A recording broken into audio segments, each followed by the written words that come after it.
قال خطبنا رسول اللہ صلی اللہ علیہ وسلم، تو وہ فرماتے ہیں کہ ہمیں خطبہ ارشاد فرمایا نبی اکرم صلی اللہ علیہ وسلم نے شعبان کے آخری دن. فقال، اور فرمایا، یا ایھا الناس، اے لوگو، قد اضلکم شہر عظیم، تم پر ایک عظمتوں والا مہینہ سایہ فگن ہو گیا ہے. ظل کہتے ہیں سائے کو. اضلکم، تم پر سایہ فگن ہو گیا ہے، ایک بہت عظمتوں والا مہینہ. اب دیکھیں یہ وہی ہے بات جو انگریزی کے محاورے میں ہے کہ coming events cast their shadows before. آنے والے واقعات کا ایک سایہ سا پہلے سے پڑ جاتا ہے کہ تم پر سایہ کر لیا ہے ایک ایسے مہینے میں کہ جو بہت عظمتوں والا ہے. شہر مبارک، وہ مہینہ بہت برکتوں والا ہے. شہر فیہ لیلۃ خیر من الف شہر، یہ وہ مہینہ ہے کہ جس میں ایک رات وہ بھی ہے کہ جو 1000 مہینوں سے افضل ہے. اور یہ ظاہر بات ہے قرآن مجید کی صورت ہے مکمل، انا انزلناہ فی لیلۃ القدر وما ادراک ما لیلۃ القدر لیلۃ القدر خیر من الف شہر، اس کی طرف اشارہ ہے. اب اس کے بعد جو جملہ ہے، جعل اللہ صیامہ فریضۃ، اللہ نے اس مہینے کا روزہ رکھنا فرض قرار دے دیا ہے. وقیام اللیلہ، ایک تو قیام اللیل کے لفظ پر غور کیجیے، اور اس کی راتوں کے دوران کھڑے رہنے کو تطوعاً، آزاد مرضی پر چھوڑ دیا ہے. تو گویا کہ اس رمضان مبارک کے 2 پروگرام ہیں. ایک پروگرام دن سے متعلق ہے، وہ ہے روزہ، اور ایک قیام رات سے متعلق ہے، وہ ہے قیام اللیل. دن کا پروگرام فرض ہے، رات کا پروگرام فرض نہیں ہے، لیکن ایک طرح کی تشویق اور ترغیب، اس کے لیے جو ہے تحریص، یہ موجود ہے. ورنہ تو یہ ہے کہ ہر رات جو ہے اس میں تہجد آپ پڑھیں، رات کو کھڑے رہے، وہ اللہ تعالیٰ کو بہت پسندیدہ ہے. تہجد حضور کے لیے تو فرض کے درجے میں رہی ہے، لیکن عام مسلمانوں پر فرض نہیں ہے. البتہ جو کوئی کر سکے ان کے لیے یقیناً بہت اعلیٰ مراتب ہے، بہت اونچے درجات ہیں. تو وہ تو کسی بھی شب میں پورے سال آپ کریں، لیکن اس کے لیے خاص طور پر چونکہ اہتمام کیا گیا، لہذا جعل کا جو فعل ہے اس کے مفعول میں جہاں یہ شامل ہے. نمبر 1، جعل اللہ صیامہ فریضۃ، روزہ رکھنا فرض قرار دے دیا، اور اس کی راتوں کو کھڑے رہنا یہ تمہاری مرضی پر چھوڑ دیا، اسے فرض نہیں کیا. بس اس توحید کے بعد اب میں شروع کروں گا استقبال رمضان کے ضمن میں روزے کی حکمتیں کیا ہیں، اس کے احکام کیا ہیں. نمبر 1، شریعت محمدی میں روزے کی تدریجی فرضیت. یہ جو تمہیدی مضمون ہے اس ضمن میں وہ بہت اہم ہے. پہلی بات یہ جان لیجئے کہ اہل عرب جو ہے، قریش بھی، اہل مکہ اور قریش کے تابع بقیہ تمام بنی اسماعیل بھی، اور ان کے تابع جو بھی عرب میں دوسرے قبیلوں کے لوگ تھے کہ جو عربی تھے اور مشرک تھے، وہ سب اس کے اندر مراد ہیں. تو فرمایا گیا کہ ان لوگوں میں روزے کی عبادت معروف نہیں تھی. یا تو یہ ہے کہ حضرت ابراہیم علیہ السلام کے زمانے میں روزے کی عبادت تھی ہی نہیں، کیونکہ یہ لوگ اپنے قول کے مطابق ملت ابراہیم پر تھے. لیکن یہ ہے کہ بہرحال روزے کی عبادت سے ناآشنا تھے. کیا وجہ ہے یہ ہم نہیں جانتے. آپ کو معلوم ہے نماز سے وہ واقف تھے، اگرچہ اس کا حلیہ انہوں نے بگاڑ دیا تھا، تالیاں بجاتے تھے، سیٹیاں بجاتے تھے یہ، لیکن نماز کہتے تھے اسے نماز. طواف سے وہ واقف تھے، اگرچہ اس کے ضمن میں اتنی گھناؤنی حرکت بھی کی تھی کہ مرد اور عورتیں وہ بالکل برہنہ ہو کر طواف کرتے تھے، تو اسے بہت فضیلت والی بات سمجھتے تھے، بہت خدا رسیدگی کی بات سمجھتے تھے کہ کامل برہنہ ہو کر طواف کیا جائے. لیکن بہرحال طواف تھا. اسی طرح قیام عرفہ، قیام منی، یہ بھی موجود تھے. تو حج کے بھی بہت سے ارکان جو ہیں وہ ان کے یہاں معروف تھے. اور ویسے خیرات و صدقات، چاہے زکوٰۃ ایک خاص نظام کے تحت نہیں تھی، لیکن زکوٰۃ و صدقات، بھوکوں کو کھانا کھلانا، یہ ان کے ہاں اعلیٰ اقدار میں یہ چیزیں شامل تھیں، اخلاقیات کے ان کے مقامات میں. اس صوم کا ان کے ہاں قطعاً کوئی ذکر نہیں تھا. روزے کی عبادت جو ہے ان کے ہاں بالکل نہیں تھی. البتہ صوم کا لفظ موجود تھا. یہ لفظ وہ استعمال کرتے تھے اپنے گھوڑوں کے لیے، روزہ رکھواتے تھے گھوڑوں کو. اس کا پس منظر یہ ہے کہ ان کے یہاں آپ کو معلوم ہے کہ لڑائی، دنگا فساد، جنگ، اور یہ کہ غارت گری کرنا، لوٹ مار کرنا، یہ تمام عرب قبائل کا پیشہ تھا. اصل پیشہ یہی تھا. اس میں ان کے پاس 2 جانور تھے. ایک تو اونٹ.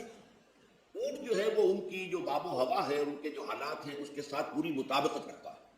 یعنی اسے کئی دن کھانے کو نہ ملے اسے پرواہ نہیں، ہفتہ بھر پانی نہ ملے اسے کوئی پرواہ نہیں. اس اعتبار سے دھوپ کی کتنی ہی جو تپش ہو، اونٹ کو کچھ نہیں کہتی. لیکن یہ کہ وہ سست رفتار جانور ہے. لڑائی کے لیے، جنگ کے لیے، خاص طور پر غارت گری جہاں کرنی ہو، جہاں جا کر گویا کہ ڈاکہ مارنا، پھر دوڑنا ہے، بھاگنا ہے، واپس جانا ہے، تو انہیں گھوڑے کی ضرورت ہوتی تھی جو سریع الرفتار ہے. لیکن گھوڑے میں یہ اوصاف نہیں تھے. وہ بھوک کو برداشت نہیں کر سکتا، مزمحل ہو جائے گا. وہ پیاس کو برداشت نہیں کر سکتا، مزمحل ہو جائے گا، وہ دھوپ کو برداشت نہیں کر سکتا، مزمحل ہو جائے گا، اور اگر یہ گھوڑا مزمحل ہو جائے تو سوار کا کیا حشر ہوگا، وہ آپ اسے اندازہ کر لیجیے کہ اصل میں تو پھر ہلاکت سوار کی ہوگی۔ اس لیے وہ اسے تیار کرتے تھے جنگ کی صعوبتوں کو برداشت کرنے کے لیے۔ اس کا دانا پانی بند کر دیا، اور اس کا منہ جو ہے وہ عرب بدو جو ہوتا تھا خود تو اپنا چہرہ اور سر لپیٹ لیتا تھا کپڑے کے اندر جب وہ چلتی تھی۔ ان کے ہاں باد سموم تیز آگ جیسی ہوا جو ہے، جس کے اندر ریت کے ذرات بھی ایسے ہوتے تھے گویا کہ کسی پہاڑ کی جو ہے اس کے اندر کی ریت جو ہے وہ چلی آ رہی ہے، تو گھوڑے کا رخ ادھر کر کے کھڑے کر دیتے تھے اس کو، خود اپنے منہ پر ڈھاٹا واٹا باندھا ہوا اپنی حفاظت کے لیے، تاکہ اس کے اندر دھوپ کی سختی برداشت کرنے کی عادت پیدا ہو جائے، پیاس کی برداشت کرنے کی عادت پیدا ہو جائے، بھوک کو برداشت کرنے کی۔ اس کو کہتے تھے صوم۔ صوم کے لفظی معنی رک جانا۔ اب یہ کھانے پینے سے رکا ہوا ہے، اور یہ دھوپ کی سختیاں برداشت کرنے کے لیے دھوپ کے اندر، اور وہ جو آتی تھی وہاں پہ باد سموم، اس کے اندر بھی اس کا سامنا کرنے کے لیے تیار ہے۔ تو یہ پس منظر ہے روزے کا لغوی اعتبار سے، اور یہ کہ اہل عرب جو ہے پرانے وہ اس عبادت سے ناواقف تھے، لہٰذا ہمیں پورے مکی قرآن میں اس کا کہیں ذکر نہیں ملتا۔ البتہ مدینے میں جب حضور تشریف لائے اور صحابہ اکرام ہجرت کے بعد، تو یہاں آپ نے دیکھا کہ یہودی جو ہے وہ روزہ رکھتے ہیں یوم عاشورہ کا، 10 محرم کا۔ تو حضور نے دریافت کیا کہ یہ تم 10 محرم کو روزہ کیوں رکھتے ہو؟ تو انہوں نے کہا کہ یہ دن ہماری نجات کا دن ہے۔ 10 محرم کو اللہ تعالیٰ نے فرعون کو غرق کیا تھا اور ہمیں نجات دی تھی اس کے ظلم و ستم سے، تو شکرانے کے طور پر ہم روزہ رکھتے ہیں۔ تو حضور نے فرمایا کہ موسیٰ کے تو پھر ہم تم سے زیادہ حقدار ہیں، ہم موسیٰ کو مانتے ہیں علیہ الصلوۃ والسلام، ان کی عزت کرتے ہیں، قدر کرتے ہیں، تو ہم بھی روزہ رکھیں گے۔ تو آپ نے صحابہ کو حکم دیا کہ عاشورہ کا روزہ رکھا کرو۔ پھر کچھ عرصے کے بعد اللہ تعالیٰ کی طرف سے حکم آ گیا، اور یہ حکم جو ہے اس رکوع کی پہلی آیت کے اندر ہے، یا ایھا الذین آمنوا کتب علیکم الصیام کما کتب علی الذین من قبلکم لعلکم تتقون۔ لیکن جیسا کہ میں بعد میں بتاؤں گا، یہ حکم صوم رمضان کا نہیں ہے، بلکہ یہ کہ اللہ کے حکم سے پہلے 3 دن کے روزے فرض کیے گئے، ہر مہینے کی 13ویں، 14ویں اور 15ویں تاریخ کو روزہ رکھا۔ اس میں بڑی حکمت تھی، چونکہ یہ عرب عادی نہیں تھے روزے کے، تو انہیں تدریجاً ہو کر کرنا تھا۔ ظاہر بات ہے کہ 30 دن جو ہے وہ تو ایک بڑی مدت ہے، اور ظاہر بات ہے کہ مئی کا مہینہ بھی آ جائے گا، اس میں جون بھی آئے گا، جولائی بھی آئے گا، قیامت خیز مہینے آ جائیں گے، تو بڑی ہمت جواب دے جائے گی۔ تو پہلے روزہ ہر مہینے 3 روزے رکھنے کی ان کو مشق کرائی جائے تاکہ یہ عادی ہو۔ یہ 3 روزے اگر مئی میں بھی آ گئے، جون میں بھی آ گئے، تب بھی ٹھیک ہے، اس کو انسان 3 دن کی تو مشقت برداشت کر سکتا ہے۔ تو پہلے یہ کیا گیا، لیکن اس کے ضمن میں یہ حکم دے دیا گیا، اس کو کہتے ہیں وجوب علی التخییر، یہ اختیار دے دیا گیا کہ یہ 3 روزے تم پر واجب کیے جا رہے ہیں، لیکن یہ کہ اگر تم یہ روزے نہ رکھو تو تم فدیہ دے سکتے ہو 1 مسکین کو کھانا کھلانا صبح و شام۔ یہ ہے وجوب علی التخییر۔ دوسری رعایت یہ دی گئی کہ اگر کوئی شخص ان 3 تاریخوں میں بیمار ہو یا سفر پر ہو تو وہ تعداد دوسرے دنوں میں پوری کر لے۔ یہ ہے گویا کہ سب سے پہلا حکم جو دیا گیا ہے، اور اس کے ضمن میں اب میں چاہتا ہوں کہ آیت نمبر 2 آپ اچھی طرح پڑھ لیں، اپنا سامنے رکھیے اور اس کے حوالے سے یہ بات سمجھ لیجیے۔ ایام معدودات، یہ دن ہے چند گنتی کے۔ مجھے حیرت ہوتی ہے کہ جدید جو مفسرین ہیں جنہوں نے اردو میں ترجمے کیے ہیں، تفسیریں کی ہیں، ان سب کی نگاہوں سے یہ بات اوجھل رہی کہ یہ در حقیقت رمضان کے روزے کا ذکر نہیں ہے، بلکہ اس ابتدائی حکم سے متعلق ہے کہ جو ہر مہینے میں 3 دن کے روزے رکھنے کا حضور نے دیا تھا۔ لیکن یہ کہ میرا اپنا ذاتی واقعہ یہ ہے زندگی کا، یہ اہم واقعات میں سے ہے۔ میں جب میڈیکل کالج میں پڑھتا تھا، سمجھیے 19-20 سال کی میری عمر، اس وقت بھی مجھے یہ احساس ہوا تھا کہ یہ جو 2 آیات آئی ہیں یہاں ایک دوسرے کے تقابل میں، یہ بیک وقت نازل نہیں ہو سکتی، ان میں وقفہ ہوگا، اور یقیناً پہلا حکم کسی اور پس منظر میں ہے، دوسرا حکم جو بعد میں ہم دیکھیں گے وہ کسی اور پس منظر میں ہے۔ تو میری رائے یہ تھی، اور میں اس پر قائم بھی تھا، بیان بھی کرتا تھا، لیکن ڈرتا تھا، اس لیے کہ اس وقت تک جتنی تفسیریں میں نے دیکھی تھی، ترجمے دیکھے تھے، ان میں سے کسی نے یہ بات کہی نہیں تھی۔ تو ایک آدمی اپنی رائے کے اوپر اتنی بڑی بات کہہ دے تو میں ڈرتا رہتا تھا، لیکن کہتا تھا کہ میری رائے یہی ہے۔ پھر اتفاق سے جماعت اسلامی ہند کا ترجمان ہوتا تھا ماہنامہ زندگی، عروج احمد قادری صاحب اس کے مدیر تھے۔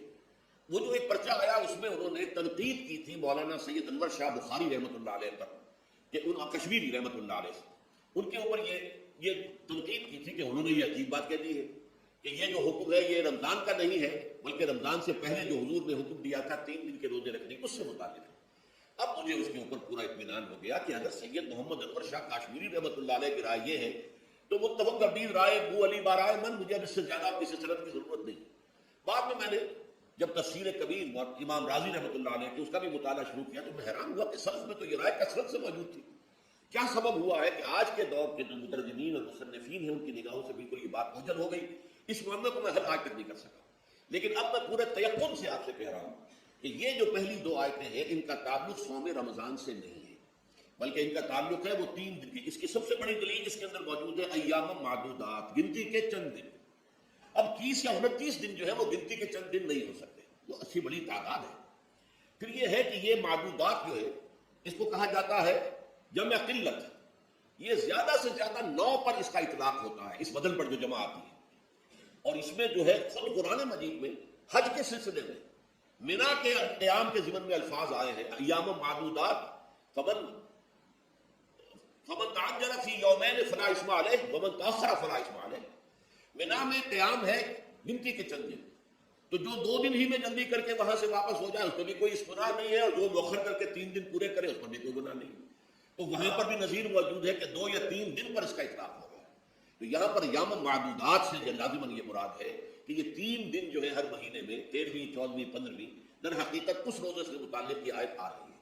اور یہ بھی نوٹ کر لیجیے کہ رمضان کے روزے کی فرضیت کے بعد بھی حضور کا معمول اور آپ کے صحابہ کا اور جو بھی ہمارے ہاں اتباع کرتے ہیں حضور صلی اللہ علیہ وسلم کا نوافل میں بھی ان کا یہ معمول ہے، ہر مہینے میں یہ 3 روزے حضور بعد بھی رکھتے تھے اور آپ کے بہت سے صحابہ رکھتے تھے، اور آج بھی ہمارے ہاں بہت سے لوگ جو دیندار ہیں اور جن کے اندر یہ جذبہ ہے اتباع سنت کا، وہ رکھتے ہیں 13ویں، 14ویں اور 15ویں تاریخوں کا۔ ان کو ایام بیس کہتے ہیں، اس کی راتیں روشن ہوتی ہیں، 13ویں رات، 14ویں رات، 15ویں رات۔ چاند جو ہے اس کے اندر آپ کو معلوم ہوتا ہے 14ویں کو تو مکمل ہوتا ہی ہے، 13ویں اور 15ویں کا بھی تقریباً مکمل ہے۔ تو ایام بیس کے روزے جو ہے بعد میں بھی برقرار رہے ہیں، لیکن نفل فرض اس کے بعد جو ہے وہ رمضان کے روزے ہو گئے۔ ایام معدودات یہ دن ہے گنتی کے۔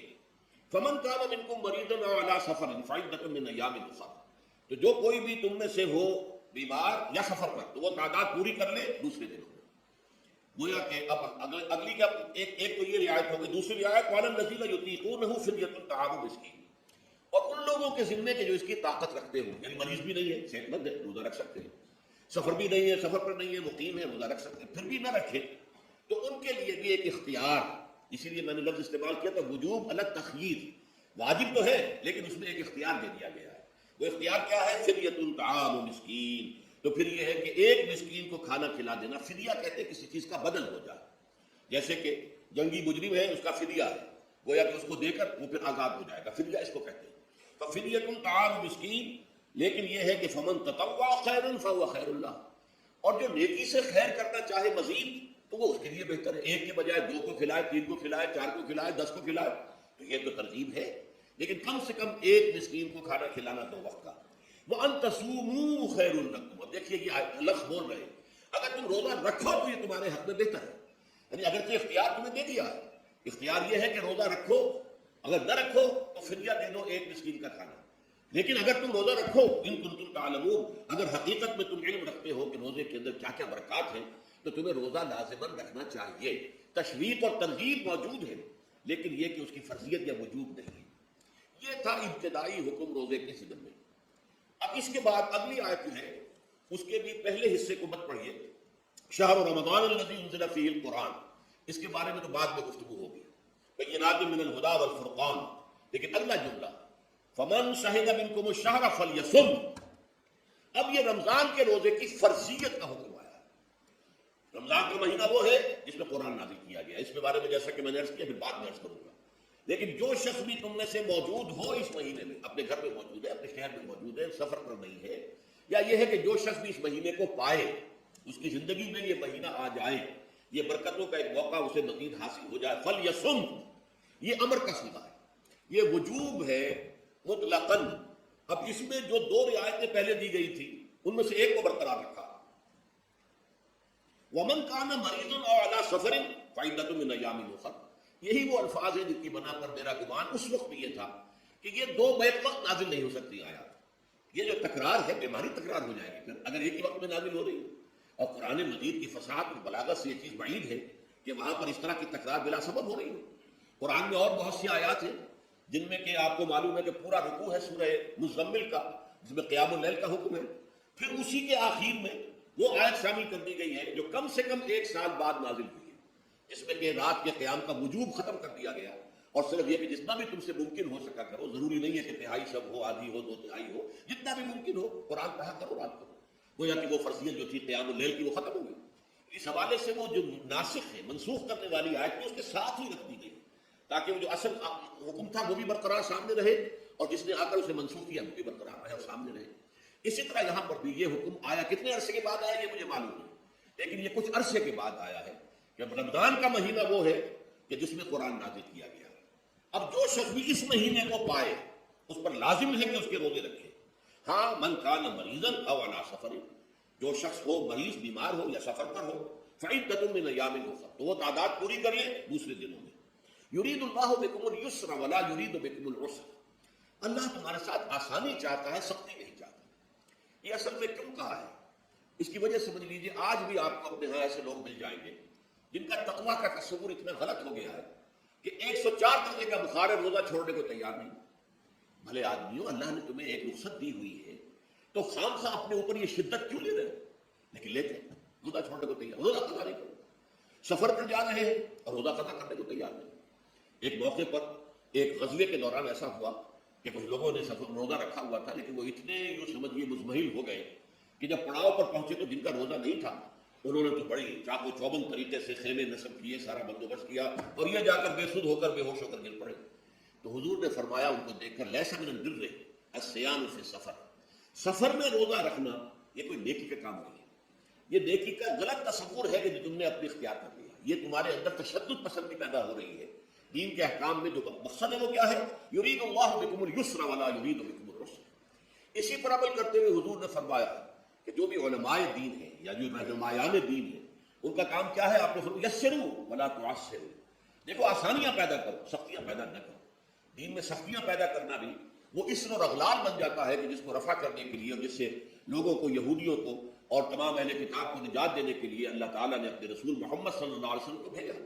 وَيَضَعُ عَنْهُمْ إِصْرَهُمْ وَالْأَغْلَالَ الَّتِي كَانَتْ عَلَيْهِمْ، کہ جہاں وہ نیکی کا حکم دیتے ہیں، بدی سے روکتے ہیں، پاکیزہ چیزوں کو حلال ٹھہراتے ہیں اور خبیث چیزوں کو، ناپاک چیزوں کو حرام قرار دیتے ہیں، وہی جو لوگوں کے اوپر سے وہ بوجھ بھی ختم کرتے ہیں کہ جو انہوں نے خام خواہ اپنے اوپر لاد دیے۔ تو ان میں سے یہ بھی ہے کہ یہ نیکی کا کام نہیں ہے کہ آپ سفر میں ہیں اور روزہ رکھ رہے ہیں۔ یرید اللہ بکم اليسر ولا یرید بکم العسر وَلِتُكْمِلُوا الْعِدَّةَ، لیکن یہ بات واضح ہے کہ اب تمہارے لیے تعداد کو پورا کرنا لازم ہے، یہ نہیں ہے کہ آپ اس کی جگہ پر فدیہ دے دیں تو بات پوری ہو جائے گی، نہیں۔ روزے کی تعداد، آپ کے رمضان میں 2 روزے 3 روزے چھوٹ گئے بیماری کی وجہ سے، ٹھیک ہے، لیکن دوسرے دنوں میں اس کی قضا دینی لازم ہے، وہ روزے رکھنے جو ہے آپ پر لازم ہے، ان کا کوئی بدل جو ہے وہ فدیہ نہیں ہو سکتا۔ البتہ یہ نوٹ کر لیجیے، یہ حکمت نبوی ہے کہ یہاں اگرچہ وہ فدیے کا حکم جو ہے گویا کہ بظاہر قرآن مجید کے الفاظ سے محسوس ہوتا ہے کہ مطلقاً منسوخ ہو گیا، لیکن حضور نے اس کو خاص حالتوں میں باقی رکھا ہے۔ کوئی شخص اتنا بوڑھا ہو چکا ہے یا خاتون اتنی بوڑھی ہو چکی ہے کہ دن بھر کا فاقہ جو ہے اس میں اندیشہ ہے کہ کہیں ہلاک نہ ہو جائے، کوئی مریض ہے، مرد ہے یا عورت ہے، وہ ڈائبٹیز کی مریضہ ہے، اس کو وہ شوگر کا مرض ہے اور وہ اس کو برداشت نہیں کر سکتی، شوگر لیول بہت نیچے ہو جائے تو موت واقع ہو سکتی ہے۔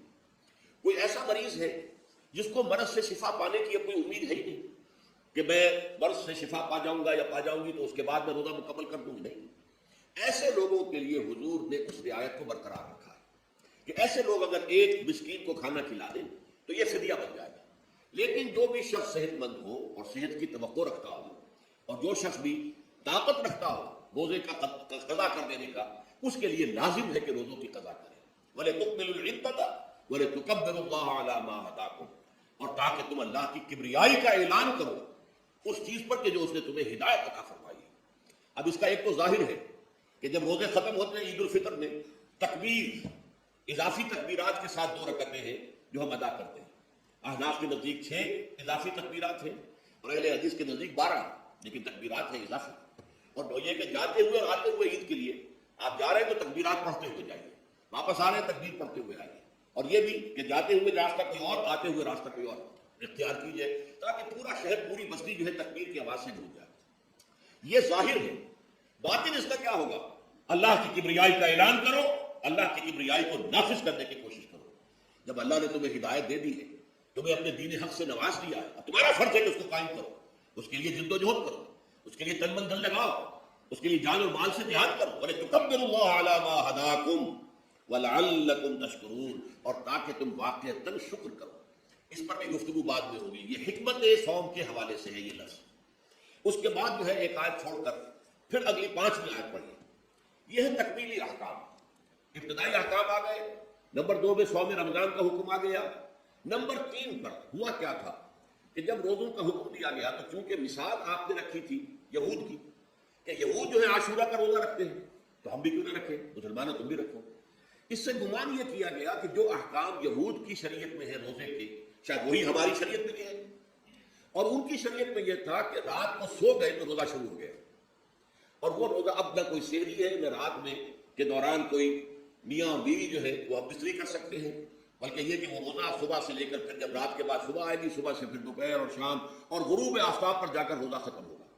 گویا کہ کم و بیش 20 گھنٹے کا روزہ یا 21 گھنٹے کا روزہ، کیونکہ اگر غروب آفتاب کے 3 گھنٹے کے بعد آدمی سو گیا تو وہاں سے جو روزہ شروع ہوا ہے تو غروب آفتاب پر اگلے روز جو ہے وہ ختم ہوگا، تو ہو جائے گا 20-21 گھنٹے کا روزہ۔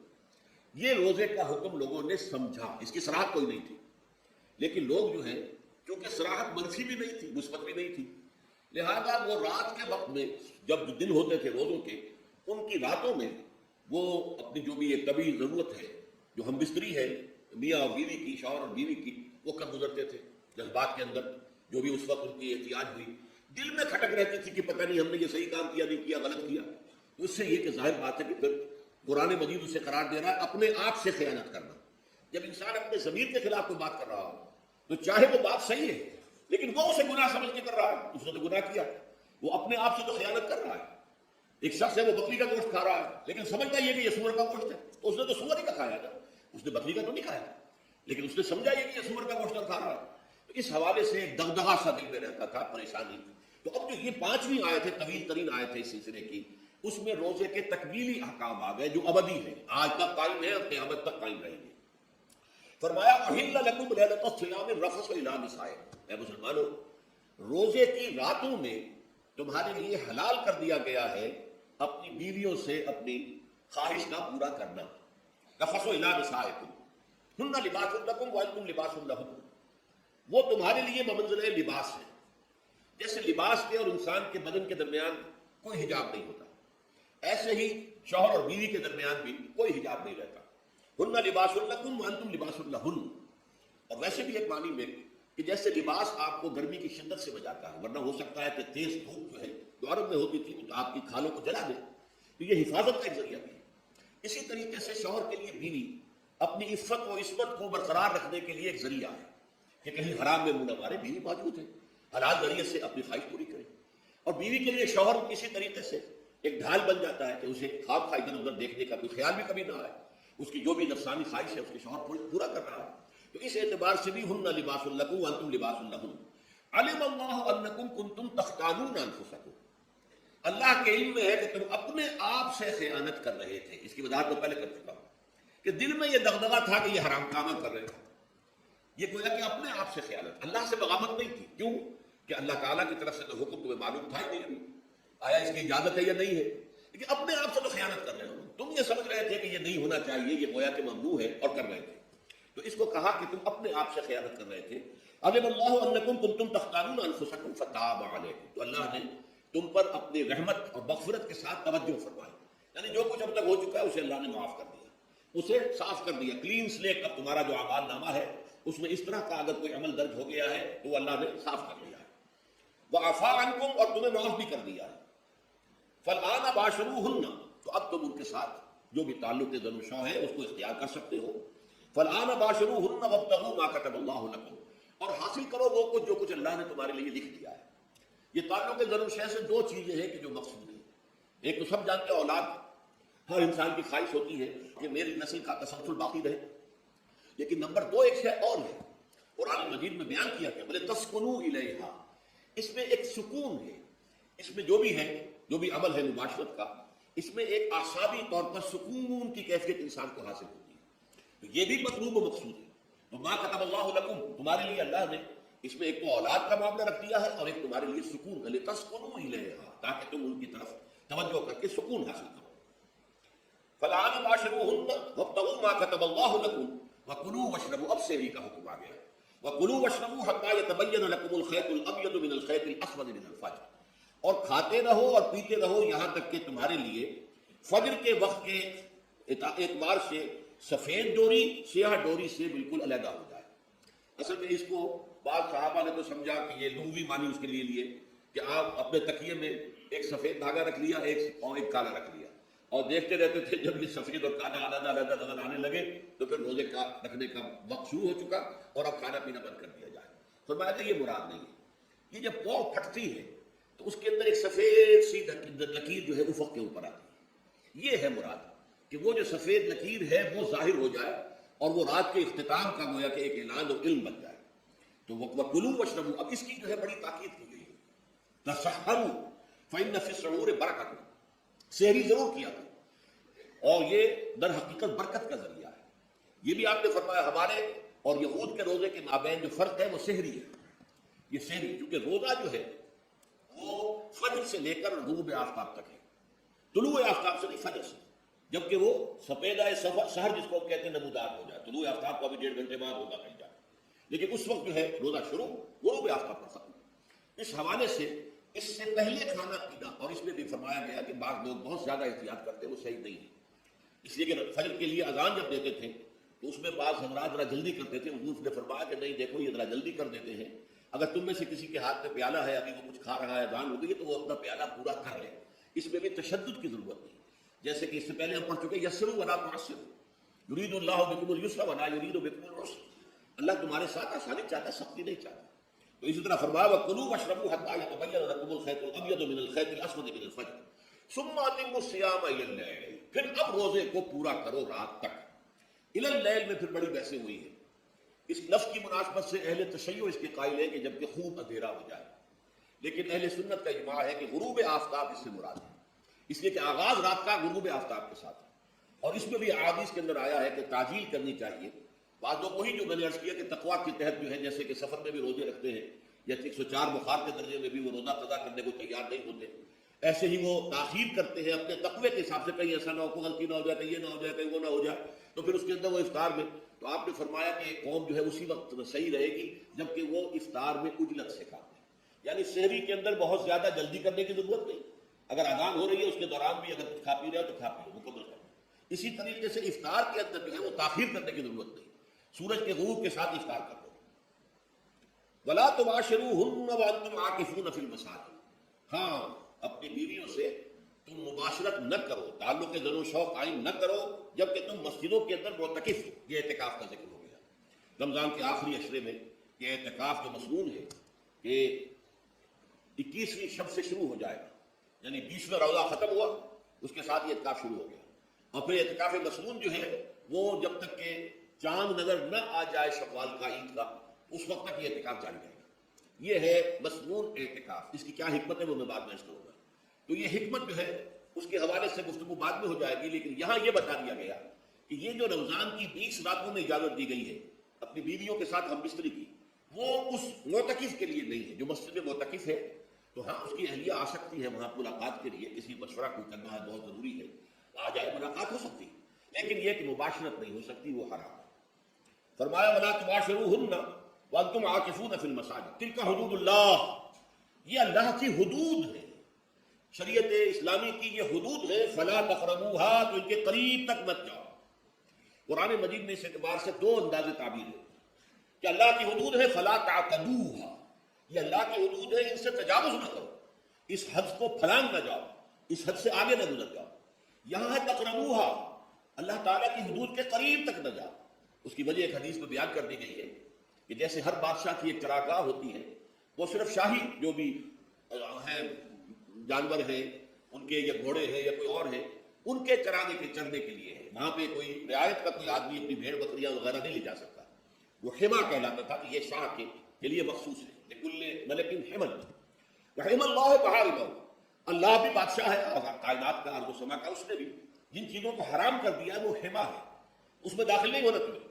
تو فرمایا کہ جو چرواہا اپنی بھیڑوں کو بالکل اس کی آخری حد تک لے جائے گا تو اندیشہ ہے کہ کوئی بھیڑ کوئی بکری چھلانگ لگائے اور اس چراگاہ میں داخل ہو جائے، اس لیے کیپ ایٹ اے ڈسٹینس، ایک فاصلے پر رہو۔ احتیاط کا تقاضا یہ ہے کہ اس آخری حد کے قریب نہ جاؤ، فلا تقربوها، اس کے قریب نہ جاؤ۔ ان حدود کی تو سختی کے ساتھ پابندی کرنی ہے۔ ان کے لیے یہ ہے کہ ان کو نہ صرف یہ کہ ان سے تجاوز نہیں کرنا بلکہ ان سے ذرا کچھ فاصلے ہی پر اپنے آپ کو رکھنا ہے. کذالک یبین اللہ آیاتہ للناس، اسی طریقے سے اللہ تعالیٰ واضح کرتا ہے اپنی آیات کو لوگوں کے لیے.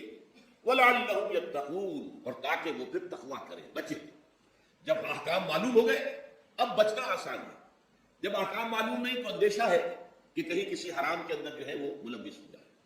جیسے کہ ایک حدیث میں آتا ہے کہ الحلال بین والحرام بین وبینہما مشتبہات، حلال کیا ہے یہ بھی واضح ہے، حرام کیا ہے یہ بھی واضح ہے. البتہ ان دونوں کے مابین کچھ چیزیں ہوتی ہیں متشابہات، پتہ نہیں حلال ہے کہ حرام ہے، تو تم بچو، ان چیزوں سے بھی بچو، اس لیے کہ اس کے اندر حرام ہونے کا اندیشہ ہے نا، لہذا ان سے بھی بچو. جو صریحاً حلال ہے اسی پر اتفاق کرو. جن کے بارے میں تعین نہیں ہو پا رہا ہے کہ وہ حلال ہے، البتہ یہ بھی ثابت نہیں ہو رہا کہ وہ حرام ہے، تو ان سے بچ، یہ تقویٰ کا تقاضا. اگرچہ قانونی اعتبار سے یہ کہا جائے گا کہ وہ مباح ہے، جس شے کی حرمت کا ثبوت ہمیں کتاب اللہ اور سنت رسول سے نہ ملے وہ مباح ہے، لیکن یہ ہے کہ تقویٰ کا تقاضا یہ ہے. قانون کا تقاضا یہ کہ مباح کو آپ اختیار کریں گے تو آپ پر گرفت نہیں ہوگی، اس لیے کہ اس کی حرمت ثابت نہیں ہے. لیکن تقویٰ کا تقاضا یہ ہے کہ آپ صرف اس شے پر اکتفا کریں کہ جس کے حلال ہونے کے لیے ثبوت اور دلیل موجود ہے. تو یہ ہے کہ تلک حدود اللہ فلا تقربوها کذالک یبین اللہ لکم للناس آیاتہ للناس لعلہم یتقون. یہ احکام ہے تکمیلی روزے کے، جس کے ضمن میں نے کچھ احادیث نبویہ کے حوالے سے بھی ان کی مزید وضاحت کر دی. اب آئیے تیسری بات، روزے کا اصل حاصل کیا ہے. اب پہلی آیت پر ہمیں توجہ دینی ہوگی. یا ایھا الذین آمنوا کتب علیکم الصیام، اہل ایمان تم پر روزہ فرض کیا گیا، لکھ دیا گیا، طے کر دیا گیا. اگرچہ جیسا کہ میں نے عرض کیا یہ ابتدائی حکم ہے اور اس میں وجوب علی التخییر وہ بعد میں آ چکا دوسری آیت میں. کما کتب علی الذین من قبلکم، جیسے کہ یہ فرض کیا گیا تھا ان پر جو تم سے پہلے تھے، یعنی یہود اور نصارہ، ان پر بھی یہ روزہ جو ہے یہ فرض تھا. البتہ احکام مختلف ہو گئے. جیسے جمعے کا دن اور جمعے کو چھوڑ کر یہودیوں نے سبت کا دن اختیار کیا، عیسائیوں نے جو ہے وہ سنڈے کو اختیار کر لیا، لیکن احکام میں فرق ہے. وہاں پورے سبت کے دن، ہفتے کے دن کاروبار دنیاوی مطلقاً حرام، لیکن ہمارے ہاں شریعت کے اندر آسانی پیدا کی گئی کہ صرف جمعے کی اذان سے لے کر نماز ادا ہو جانے تک وہ حرام ہے. لیکن باقی یہ ہے کہ اس سے پہلے بھی اگر کرو اور بعد میں جب فَإِذَا قُضِيَتِ الصَّلَاةُ فَانتَشِرُوا فِي الْأَرْضِ وَابْتَغُوا مِن فَضْلِ اللَّهِ، جب نماز ادا ہو چکے تو جاؤ منتشر ہو سکتے ہو زمین میں اور اللہ تعالیٰ کے فضل کو تلاش کر سکتے ہو. تو اسی طریقے سے اگرچہ حکم روزہ جو ہے وہ تو سابقہ امتوں میں بھی تھا، لیکن یہ اس کے احکام جو ہے ان کے اندر تغیر و تبدل ہے. کتب علیکم الصیام کما کتب علی الذین من قبلکم لعلکم تتقون، تاکہ تمہارے اندر تقویٰ پیدا ہو جائے. اب یہ ہے حکمت صوم کی پہلی آیت. تقویٰ کسے کہتے ہیں؟ بچنا. کس چیز سے بچنا؟ اللہ نے جو چیزیں حرام کی ان سے بچنا، اللہ کے احکام کو توڑنے سے بچنا. دیکھیے یہ لفظ جو ہے اس کا مادہ ہے وا، قاف اور یا، وقا. وقا یقین کے معنی ہے کسی کو بچانا. ہم دعا مانگتے وقنا عذاب النار، اے اللہ ہمیں آگ کے عذاب سے بچا لے. لیکن ارتقا بنتا ہے باب افتعال، واو دے میں شامل ہو گئی تو ارتقا، اور اسی سے تقویٰ ہے. تقویٰ کے معنی کیا ہے؟ بچنا، خود بچنا. وقا یقین دوسرے کو بچانا. بچنا اللہ کے احکام کو توڑنے سے، اللہ کی حرام کردہ چیزوں میں ملوث ہونے سے، اللہ کے غضب سے، غصے سے، اللہ کی ناراضگی سے، اور آخرت میں اللہ کے عذاب سے. یہ بچنے کی روش ہے. پوری زندگی میں بھی اس کو جاری رکھو. یہ تقویٰ زندگی میں کیا ہوگا؟ اللہ کے احکام کو توڑنے سے بچنا، اللہ کی حرام کردہ چیزوں میں ملوث ہو جانا، ان کا استعمال کرنا، کھانے پینے سے متعلق ہو یا وہ شہوت سے متعلق ہو یا کسی اور چیز سے متعلق ہو، اس سے بچنا. اور یہ بچنا جو ہے آخرت میں نتیجہ خیز ہوگا، جہنم سے بچاؤ ہو جائے گا، آگ کے عذاب سے نجات مل جائے گی. اچھا روزے کا اس سے تعلق کیا ہے یہ سمجھ لیجیے. دیکھیے ہمارے گناہوں کا سب سے بڑا سبب ہمارے نفسانی تقاضے ہیں. ہم ایک حیوان بھی ہیں اور حیوان سے بڑھ کر بھی کچھ ہے، وہ میں بات میں عرض کروں گا. لیکن حیوان تو ہے، جیسے ہر حیوان کو کچھ خوراک کی ضرورت ہے، ہمیں بھی ضرورت ہے. ہر حیوان کو بقائے نسل کا معاملہ جنسی ہے، وہ ہمارا بھی ہے. ہر حیوان کو کوئی نہ کوئی سر چھپانے کی جگہ چاہیے، کوئی گھونسلہ ہو، کوئی کھو ہو، کوئی بل ہو، کچھ بھی ہو اسے چاہیے آخر. اسی طریقے سے ہمارے سارے تقاضے ہیں. حیوانات کو بھی آرام چاہیے، ہمیں بھی آرام چاہیے. یہ حیوانی تقاضے جو ہیں جن کو ہم کہیں گے اینیمل انسٹنکٹس ہمارے وجود کے اندر ہیں. اور ان کا تقاضا ہمارے اندر سے ابھرتا ہے. اسی کو ایک لبیڈو کہا ہے فرائڈ نے. جدید نفسیات کا بابا آدم جو ہے وہ فرائڈ ہے. اس نے اسے ایڈ اور لب سے تعبیر کیا. اس سے اوپر سیلف کو لایا ہے اور اس کے بعد جو ہے وہ سپر ایگو ہے. تو یہ 3 درجے اس نے متعین کیے ہیں اور میں اس کی دقت نظر ایکوٹی آف آبزرویشن کا بہت قائل ہوں. اگرچہ نظریات کا جو نتیجہ اس نے نکالا ہے وہ غلط ہے، لیکن ایکوٹی آف آبزرویشن کا قائل ہوں کہ اس نے انسانی شخصیت کے 3 لیولز کو آئیڈینٹیفائی کیا. یہی 3 لیولز ہمارے یہاں، نفس، قلب، روح، یہ 3 لیولز. اس نے کہا ایڈ اینڈ لیبیڈو یہ لوسٹ ہے، پھر ایگو سیلف، پھر سپر ایگو. 3 لیول وہ بھی مانتا، اگرچہ ان کی تعبیر اس نے غلط کی ہے، لیکن جہاں تک ایڈ اور لیبیڈو کی تعبیر وہ صحیح ہے. وہ حیوانی تقاضے. اچھا، ان حیوانی تقاضوں کے بارے میں یہ بات بالکل واضح رہنی چاہیے کہ یہ اندھے بہرے، انہیں صرف اپنی گریٹیفیکیشن، اپنے تسکین سے جو ہے ساری بحث ہے. اس سے کوئی غرض نہیں کہ حلال ذریعے سے ہو حرام ذریعے سے ہو. پیٹ کھانے کو مانگتا ہے بھوک کے اندر. اب آدمی جو ہے حرام کے اندر بھی بیمار بیٹھتا ہے، یہاں تک کہ خود شریعت اجازت دیتی ہے کہ اگر جان پر بن جائے آدمی جو ہے وہ فاقے سے مر رہا ہو تو وہ کوئی حرام چیز کھا کر بھی اپنی جان بچا سکتا ہے. لیکن عام حالات میں نہیں. لیکن ہو سکتا ہے ہمارا چٹخارا جو ہے وہ حرام کی طرف ہمیں لے جائے. کسی کو واقعہ اللہ نہ کرے کہ سور کے گوشت کا چسکا لگ جائے، وہ اس کے بغیر بچتا ہی نہیں، کھاتا ہے. شراب کی عادت ہو گئی، پیتا ہے. یہ نہیں. تو ہمارا پیٹ مانگتا ہے اور اسے اس سے غرض نہیں کہ حلال سے کھایا ہے یا حرام سے کھایا. ہماری شہوت اپنی تسکین چاہتی ہے، اسے اس سے غرض نہیں کہ حلال سے یا حرام سے، جائز سے یا ناجائز سے. اسی طریقے سے ہمارے تمام تقاضے جو حیوانی ہیں، ایک تو یہ کہ بہت زوردار ہیں، اور چونکہ وہ اندھے بہرے ہیں لہذا جو قرآن میں کہا گیا ان النفس لامارۃ بالسوء، یہ نفس کو بدی کا حکم دیتا ہی ہے. یہ گویا کہ اس کے اندر رجحان جو ہے انہیرنٹ ہے کہ وہ بدی کی طرف انسان کو ترغیب دلاتا ہے، چاہے وہ اپنی ضروریات سے متعلق ہو، چاہے چٹخاروں سے متعلق ہو، چاہے جو بھی لذت اسے درکار ہے اس سے متعلق ہو، چاہے وہ جنسی لذت ہے اور چاہے وہ طعام کی، یعنی جسے ہم کہتے ہیں کہ انسان جو ہے وہ اپنے پیٹ اور فرج کا غلام بن کر رہ جائے، اس لیے کہ جو تقاضا بھی آیا ہے اس کو وہ پورا کر رہا ہے. یہ جو کیفیت انسان کی ہے، اس کے لیے ایک مشق جو ہے وہ روزہ فراہم کرتا ہے. روزے کے آپ نے 12 13 14 گھنٹے کا بھی روزہ ہوتا ہے، بعض جگہوں پر 16 17 گھنٹے کا روزہ ہوتا ہے. اس عرصے میں آپ اپنے نفس کو حلال چیزوں سے بھی روکے رکھتے ہیں. اس منہ زور گھوڑوں کو جو ہے آپ اس کی لگام کس کر رکھتے ہیں کہ حلال بھی نہیں کھانا دے رہے. بھوک لگی ہو یا کھانا بہترین موجود ہے، نہیں کھا سکتے، اللہ کا حکم نہیں ہے، اللہ کی اجازت نہیں. شدید پیاس ہے، بہترین مشروبات فریج میں رکھی ہوئی ہے، نہیں کھا سکتے، نہیں پی سکتے، جائز نہیں ہے، حالانکہ حلال ہے، حرام نہیں ہے.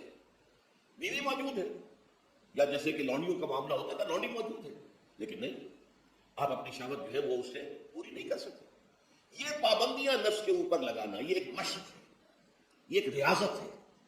اس ریاضت کا حاصل یہ ہونا چاہیے کہ انسان بقیہ 11 مہینوں میں اپنے آپ کو حرام سے تو بچائے نا. یہاں وہ حلال سے رکا ہوا اللہ کے حکم سے کہ حلال چیز بھی نہیں کھا رہا، دن بھر نہیں پی رہا، دن بھر نہیں اپنی کوئی شہوت پوری کر رہا، دن بھر حلال ذرائع سے بھی. تو اس سے اس کے اندر یہ ایک اس کو ہم کہیں گے سیلف کنٹرول پیدا ہو جائے، اپنے نفس کو قابو میں کر لے. یہ گویا کہ اس کا سب سے پہلا اس روزے کی ریاضت، روزے کی مشق کے حوالے سے یہ اس کی حکمت ہوئی کہ اس سے کے ذریعے سے انسان میں سیلف کنٹرول پیدا ہو جائے، ضبط نفس. یہاں پہ تھوڑی سی میں وضاحت کر دوں. رہبانیت کے اندر آپ کو معلوم ہے کہ سیلف اینیہیلیشن، انگریزی الفاظ جو ہیں وہ زیادہ بعض لوگوں کے لیے واضح ہوں گے، نفس کشی، نفس کو کچل دینا، ختم کر دینا، مار دینا، یہ رہبانیت میں ہوتا ہے، اسلام میں نہیں. اسلام کا نظام بڑا متوازن ہے. ان لنفسک علیک حقا وان لزوجک علیک حقا وان لزوجک علیک حقا. حضور نے فرمایا دیکھو تمہارے نفس کا بھی تم پر حق ہے، اسے مناسب حد تک آرام دینا بھی تمہارے ذمے ہے، اسے غذا وہاں پہنچانا بھی تمہارے ذمے ہے. فرق صرف کیا ہے، حلال سے ہو حرام سے نہ ہو. اس کی شہوت کو پورا کرنا بھی تمہارے ذمے ہے. فرق صرف کیا ہے، جائز راستے سے ہو حرام سے نہ ہو. اس کا نام ضبط نفس ہے، سیلف اینیہیلیشن، نفس کو کچل دینا. یہ جو تپسیاں جو ہیں ہندو سادھو کرتے رہے ہیں، اور جو سب سے زیادہ معاملہ جو ہے وہ جو راہب ہوتے تھے حضرت مسیح علیہ السلام کے پیروکاروں میں، انہوں نے تاریخ کے اندر جو مثالیں دی ہیں اس کا جو ہے اندازہ کرنا مشکل ہو جاتا ہے کہ کس درجے وہ لوگ اپنے نفس کو کچل دیتے تھے، جس کا قرآن مجید میں سورہ حدید میں ذکر ہوئی ہے. اکثر لوگ تو پابندی نہیں کر سکتے تھے، اپنے اوپر پابندیاں لگانے کے بعد غلط راستوں پر بھی چل پڑتے تھے، لیکن جو لوگ ان پابندیوں کو نبھاتے تھے وہ کس انتہا تک جاتے تھے. کبھی آپ جو ہے ہسٹری آف کرسچن موناسٹسزم پر جو تاریخ کی کتابیں لکھی گئی ان کو پڑھیں تو اندازہ ہوتا ہے۔ مولانا مودودی نے تفہیم القرآن میں اس کا کچھ حوالے دیے ہیں، واقعہ یہ کہ رونگٹے کھڑے ہو جاتے ہیں انسان پر کہ اس درجے میں انہوں نے اپنے نفس کو کچلا تھا۔ ہماری صوفیہ کے ہاں بھی بعض ایسی روایات صحیح ہے یا غلط ہے بیان کی جاتی ہیں، لیکن اسلام کا اصل معاملہ کیا ہے؟ توازن، اعتدال۔ تمہارے نفس کا بھی تم پر حق ہے، ان لنفسک علیک حق ہے، تمہاری بیوی کا بھی تم پر حق ہے، وان لزوجک علیک حق ہے، اور تمہارا جو بھی کوئی ملاقاتی آئے، کوئی دوست ہے، اس کا بھی زورک علیک حق ہو، زیارت کرنے کے لیے کوئی آیا اس کا بھی حق ہے، ان کے حقوق ادا کرو۔ حضرت عبداللہ بن عمرو بن العاص رضی اللہ تعالی عنہما صحابہ کرام میں اس اعتبار سے بہت ممیز تھے کہ ان پر عبادت جو ہے، عبادت گزاری کا اتنا غلبہ ہو گیا تھا، ہر روز روزہ رکھتے تھے اور رات کو پوری رات کھڑے رہتے تھے۔ حضور کو اطلاع دی گئی، حضور نے طلب کیا فوراً، آپ نے فرمایا یا عبداللہ الم نخبر، کیا ہمیں یہ خبر نہیں دی گئی انک تصوم الدہر وتقوم اللیل، کہ تو ہمیشہ رات کو کھڑا رہتا ہے نماز میں اور ہر روز روزہ رکھتا ہے۔ اب ظاہر بات ہے حضور کے حضور میں جھوٹ کیسے بولتے، ویسے بھی جھوٹ بولنے کا سوال نہیں ثابت لیے، تو عرض کیا بلا یا رسول اللہ ایسی تو صحیح ہے، فرمایا لا تفعل، ہرگز ایسا مت کرو، فإن لنفسک علیک حقا وإن لزوجک علیک حقا وإن لزورک علیک حقا، تمہارے نفس کا بھی تم پر حق ہے، روزہ رکھو بھی اور افطار بھی کرو۔ بہترین روزہ جو ہے وہ حضرت داؤد علیہ السلام کا تھا، ایک دن روزہ رکھتے تھے، ایک دن افطار کرتے تھے، لیکن یہ ہے کہ آپ ہفتے میں 2 دن روزے حضور کے ہیں، سوموار کو اور جمعرات کو، مہینے میں 3 روزے یہ ہیں، اس میں گویا کہ سنت پر عمل بھی ہو جائے، لیکن یہ کہ ہمیشہ روزہ رکھو، بلکہ یہاں تک کہا گیا ما صام من صام الدہر، جو ہمیشہ روزہ رکھتا ہے اس نے کوئی روزہ رکھا ہی نہیں۔ کیا مطلب؟ یہ تو اس نے اپنی ہیبٹس بدل لی ہے، ہیبٹس ہو گئی ہے یہ کہ سارا دن بھر نہیں کھانا، صبح کھانا شام کو کھانا، بس یہ تو اس نے اپنی ہیبٹ بدل لی ہے، روزہ ہیبٹ بن گیا۔ ما صام من صام الدہر، جس نے ہمیشہ روزہ رکھا اس نے کوئی روزہ رکھا ہی نہیں، اس لیے کہ روزہ تو در حقیقت اس شخص پر شام گزرتا ہے جس کو عادت ہے دن میں کھانا کھانے کی، اس کو دن کے اندر 3 کھانے کھانے کی عادت ہے، تبھی تو وہ شام گزرے گا۔ اگر وہ عادت ہی آپ نے بدل لی ہے تو ظاہر بات ہے کہ پھر روزے کی جو برکت ہے وہ تو ظاہر نہیں ہوگی۔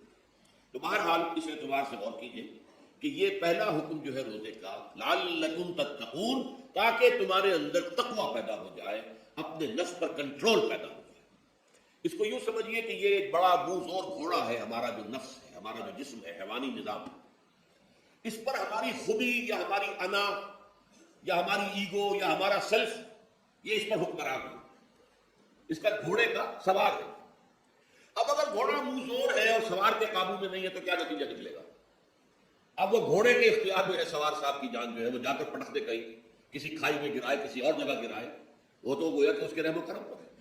ہاں اگر سوار تکڑا ہے اور سوار نے جو ہے گھوڑے کو قابو میں کیا ہوا ہے، اس کی رانوں میں بھی جان نے دبایا ہوا گھوڑے کو اپنی رانوں کے درمیان، تو ظاہر بات ہے کہ اب یہ گھوڑا جو ہے بہت بڑی ایسٹ ہے اس کے لیے۔ اب گھوڑا ادھر جائے گا جدھر سوار نہیں جانا چاہے گا، سوار اپنے مقصد اپنی منزل تک پہنچے گا گھوڑے کے ذریعے سے، اور اگر برعکس ہے جیسا کہ میں عرض کر چکا ہوں تو وہ سوار جو ہے وہ گھوڑے کے رحم و کرم پر ہے۔ یہی معاملہ ہے، ہماری خودی یا ہماری انا یا ہمارا ایگو یہ در حقیقت یہ راکب ہے، اور ہمارا وجود حیوانی یہ مرکب ہے، یہ گھوڑا ہے۔ اگر ہم قابو یافتہ ہوں اپنے اس گھوڑے کے اوپر تو یہی جسم ہمارے لیے ایک بہت بڑا ایسٹ ہے۔ ہاتھوں سے نیکی کمائیں گے، پاؤں سے نیکی کمائیں گے، آنکھوں سے نیکی کمائیں گے، کانوں سے نیکی کمائیں گے، یہ ساری نیکیاں کمانے کا ذریعہ بن جائے گا۔ تلاوت قرآن سن رہے ہیں تو کانوں کی نیکی ہو رہی ہے، قرآن دیکھ کر پڑھ رہے ہیں تو آنکھوں کی نیکی ہو رہی ہے، یہ سارے ہمارے اعصاب، ہمارے تمام اعضاء و جوارح نیکی کا ذریعہ ہے۔ لیکن اگر کہیں یہ ہمارا نفس ہمارا ایڈو لبیڈو ہم پر قابو پا لے تو پھر ہم اس کے رحم و کرم پر ہیں، پھر وہ ہمیں جس کھائی میں چاہے گا گرا دے گا۔ اس اعتبار سے روزہ مجرد ابھی روزے کی بات ہو رہی ہے، وہ روزہ خاص طور پر کہ جس کا حکم پہلے دیا گیا تھا ایام معدودات، اس کے بارے میں اس کی حکمت، مجرد روزے کی حکمت کیا ہے؟ ضبط نفس۔ اسی ضبط نفس کا دوسرا نام تقویٰ ہے۔ آپ اپنے نفس پر قابو یافتہ ہیں اور پھر اللہ کے سامنے جھک رہے ہیں، یہ ہوئی نا اصل بات۔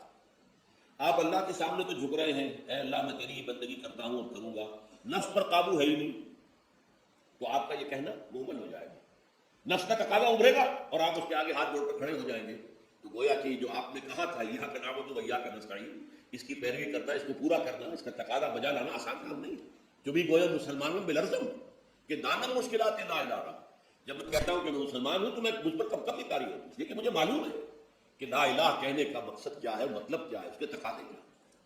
تو روزہ مجرد روزے کی غرض و غایت تقویٰ، یا ضبط نفس یعنی سیلف کنٹرول، اور اس سیلف کنٹرول کے ساتھ اپنے پورے وجود کو اللہ کے سامنے جھکا دینا، یہ عبادت ہے۔ اب آئیے اس عبادت کے لیے، روزے کے لیے رمضان کا مہینہ کیوں منتخب کیا گیا بالآخر؟ پہلے تو ہر مہینے کے 3 دن تھے، بالآخر مستقل تا قیام قیامت اور رمضان کا مہینہ ہے۔ اس کی علت کیا ہے؟ ظاہر بات ہے کہ سارے 12 مہینے اللہ ہی کے ہیں، ہفتے کے سارے دن اللہ ہی کے ہیں، دنوں میں سید الایام جمعے کا دن ہے، مہینوں میں سید الاشہر، یہ جتنے مہینے ہیں ان میں سردار جو ہے مہینوں کا وہ رمضان مبارک ہے۔ کیوں؟ اب آپ پڑھیے تیسری آیت، شہر رمضان الذی انزل فیہ القرآن، رمضان کا مہینہ وہ ہے جس میں قرآن نازل کیا گیا، اور اس کی مزید کیا ہے تشریح کہ رمضان ہی میں وہ لیلۃ القدر ہے جس میں قرآن نازل کیا گیا۔ اب یہاں 2 چیزیں علیحدہ علیحدہ سمجھ لیجیے۔ ہمیں معلوم ہے کہ قرآن حضور پر نازل ہوا 32 برس میں، نہیں 22 برس میں، 610 عیسوی سے لے کر اس موضوع پر آج شام کو تقریر ہوگی انشاءاللہ مفصل تعارف قرآن کی ضمن میں، بعد نماز عشاء قرآن اکیڈمی کی مسجد میں، کیونکہ معلوم نہیں کہ آج چاند ہو جائے گا یا نہیں ہو جائے گا، لہذا دور ترجمہ قرآن کل سے شروع ہوگا، اور آج جو ہے تعارف قرآن اور سورہ فاتحہ کا کچھ مفہوم میں بیان کروں گا تاکہ یہ کہ رمضان مبارک کے لیے تمہید ہو جائے۔ پھر اگر چاند ہو گیا تو چھوٹی چھوٹی صورتوں کے ساتھ ہم تراویح مکمل کر لیں گے، ترجمہ قرآن کے ساتھ تراویح کل سے شروع۔ بہرحال اس ضمن میں رمضان کا چناؤ جو ہوا ہے تو یہ ترجیح بلا مرجح نہیں ہے، ایسے ہی نہیں کہ خیوری اس کو ترجیح دے دی گئی، اس کی حکمت ہے، غائب ہے، علت ہے، اس کا سبب ہے۔ رمضان کا مہینہ وہ ہے جس میں قرآن نازل کیا گیا، اسی میں وہ لیلۃ القدر ہے جس میں قرآن نازل کیا گیا۔ اگرچہ ہم جانتے ہیں کہ حضور پر قرآن نازل ہوا ہے 22 برس، 610 عیسوی سے 632 تک۔ اس معمے کو کیسے حل کریں گے؟ اس کا حل کیا ہے؟ رمضان مبارک کی ایک شب مبارک لیلۃ القدر میں پورا قرآن لوح محفوظ سے دفعتاً پورا کا پورا سمائے دنیا، پہلا آسمان جو ہے ہمارا، اس کے اوپر نازل کر دیا گیا۔ اس کے لیے لفظ انزلہ، انزلہ ینزل انزالاً کے معنی ہے دفعتاً کسی چیز کو اتار دینا، اور نزلہ ینزل تنزیلاً کے معنی ہے رفتہ رفتہ درجہ درجہ درجہ درجہ درجہ اتار دینا۔ اعلام، عالم یعلم اعلانم، اعلانم کسی شے کو خبردار کر دینا، بتا دینا، بس ہم نے بتا دیا تم جانو تمہارا کام۔ تعلیم یہ ہے اس کو درجہ بدرجہ سمجھانا، اس کے دماغ میں اتارنا، دیکھنا کہ اتنی بات سمجھ گیا تو اگلی بات سمجھانا، یہ سمجھ میں آ گئی تو اگلی بات، تعلیم اس کو کہتے ہیں۔ تو انزال دفعتاً اتار دینا، تنزیل رفتہ رفتہ تدریجاً تھوڑا تھوڑا کر کے اتارنا۔ تو حضور پر تنزیل ہوئی ہے، فإنه نزله على قلبك، جبرائیل نے اس قرآن کو تھوڑا تھوڑا تھوڑا تھوڑا کر کے نزلناہ تنزیلا رتلناہ ترتیلا، ہم نے تھوڑا تھوڑا کر کے اتارا۔ لیکن لیلۃ القدر میں جو ماہ رمضان مبارک کی شب ہے آخری عشرے کی، اس میں پورا قرآن اتار دیا گیا تھا لوح محفوظ سے سمائے دیا تھا۔ شہر رمضان الذی انزل فیہ القرآن ھدی للناس وبینات من الھدی والفرقان، یہ قرآن کیا ہے، کیا بنا کر نازل کیا گیا؟ یہ حال ہے، یہ لوگوں کے لیے، پوری نوع انسانی کے لیے ہدایت ہے، اور یہ ہدایت بینات کی شکل میں آئی، واضح تعلیمات جن میں کوئی شک و شبہ کی گنجائش نہیں، بس خود روشن ہے۔ بینہ اسے کہتے ہیں وہ شے جو خود روشن ہو، جس کو ہم کہتے ہیں کہ آفتاب آمد، دلیل آفتاب، جب سورج طلوع ہو گیا تو اپنے وجود پر وہ خود دلیل ہے، اسے کسی اور دلیل سے ثابت کرنے کی ضرورت نہیں ہے، بس خود واضح۔ تو بینات من الہدی، جو قرآن کی بنیادی ہدایت ہے وہ بینات پر مشتمل ہے، واضح چیز ہے، جو انسان کے لیے، اس کی فطرت کے لیے جانی پہچانی چیز ہے، یہ کوئی باہر کی چیز نہیں آ رہی ہے، اس کے قلب کی گہرائیوں کے اندر یہ سب کچھ موجود ہے، اور اس کی گواہی اس کے قلب کی گہرائیوں سے نکلتی ہے۔ ہاں، دیکھنا تقریر کی لذت میں جو اس نے کہا، میں نے یہ جانا کہ گویا یہی میرے دل میں ہے، اس نے تو میرے اپنی فطرت کی ترجمانی کی۔ والفرقان، بینات من الہدی والفرقان، یہ بینات کا اطلاق فرقان پر بھی ہو رہا ہے، حق و باطل کے اندر فرق کر دینے والی شے، بین صورت میں یہ حق ہے، یہ باطل ہے، یہ جائز ہے، یہ ناجائز، یہ غلط ہے، یہ صحیح ہے۔ یہ ہے قرآن مجید کی عظمت کا بیان۔ ویسے تو عظمت قرآن مجید کے اندر بہت سے مقامات پر آئی ہے اور بڑے ہی پرسکون انداز میں بھی آئی ہے، لیکن یہ اس وقت موقع نہیں ہے اس میں جانے کا۔ یہاں جو قرآن کا تعارف کرایا گیا، ھدی للناس وبینات من الھدی والفرقان، اور یہ رمضان میں نازل کیا گیا، لہذا رمضان کا مہینہ جو ہے اس عبادت کے لیے خاص اور مختص کر دیا گیا۔ فمن شہد منکم الشہر فلیصم، تو جو کوئی بھی تم میں سے اس مہینے کو پائے یا اس میں مقیم ہو وہ لازماً روزہ رکھے۔ میں بیان کر چکا ہوں یہ وجوب علی العین ہے، اس کے اندر اب اختیار نہیں ہے، لیکن یہ کہ اگر من کان منکم مریضا علی سفر فعدۃ من ایام اخر، اب دیکھیے یہ جو رمضان مبارک کو منتخب کیا گیا جو نزول قرآن کا مہینہ ہے، تو اس میں ایک دوہرا پروگرام رکھ دیا گیا ہے جو قرآن مجید میں تو واضح طور پر نہیں کہا گیا، اس لیے کہ اگر قرآن میں اس طور سے آ جاتا تو فرض ہو جاتا، اسے تطوعاً رکھا گیا ہے، لہذا اس کا ذکر قرآن میں نہیں ملے گا۔ موجود ہے کہ جب اس مہینے کو چنا ہی اس لیے گیا ہے کہ نزول قرآن کا مہینہ ہے، لہذا اس کے لیے جو ہم نے پڑھا تھا وہ خطبہ واپس کو پلٹ لیجیے، جعل اللہ صیامہ فریضۃ وقیام لیلہ تطوعا، اللہ نے اس مہینے کا روزہ رکھنا تو فرض قرار دے دیا ہے، اور اس کا قیام اللیل راتوں کو کھڑے رہنا یہ مرضی پر چھوڑ دیا ہے، جو کر سکے جو بھی ہمت کرے، ترغیب و تشویق ہے۔ اب دیکھیے ترغیب و تشویق کے لیے دوسری حدیث جو یہاں پر ہے، عن ابی ہریرہ رضی اللہ عنہ قال، حضرت ابو ہریرہ سے مروی ہے رضی اللہ عنہ کہ انہوں نے فرمایا قال رسول اللہ صلی اللہ علیہ وسلم، کہ اللہ کے رسول نے فرمایا صلی اللہ علیہ وسلم، من صام رمضان ایمانا و احتسابا غفر له ما تقدم من ذنبه، جس نے رمضان میں روزے رکھے ایمان کے ساتھ، یقین کے ساتھ اور احتساب، اللہ سے اس کے اجر کی امید میں، غفر له ما تقدم من ذنبه، اس کے پچھلے تمام گناہ معاف ہو جاتے ہیں۔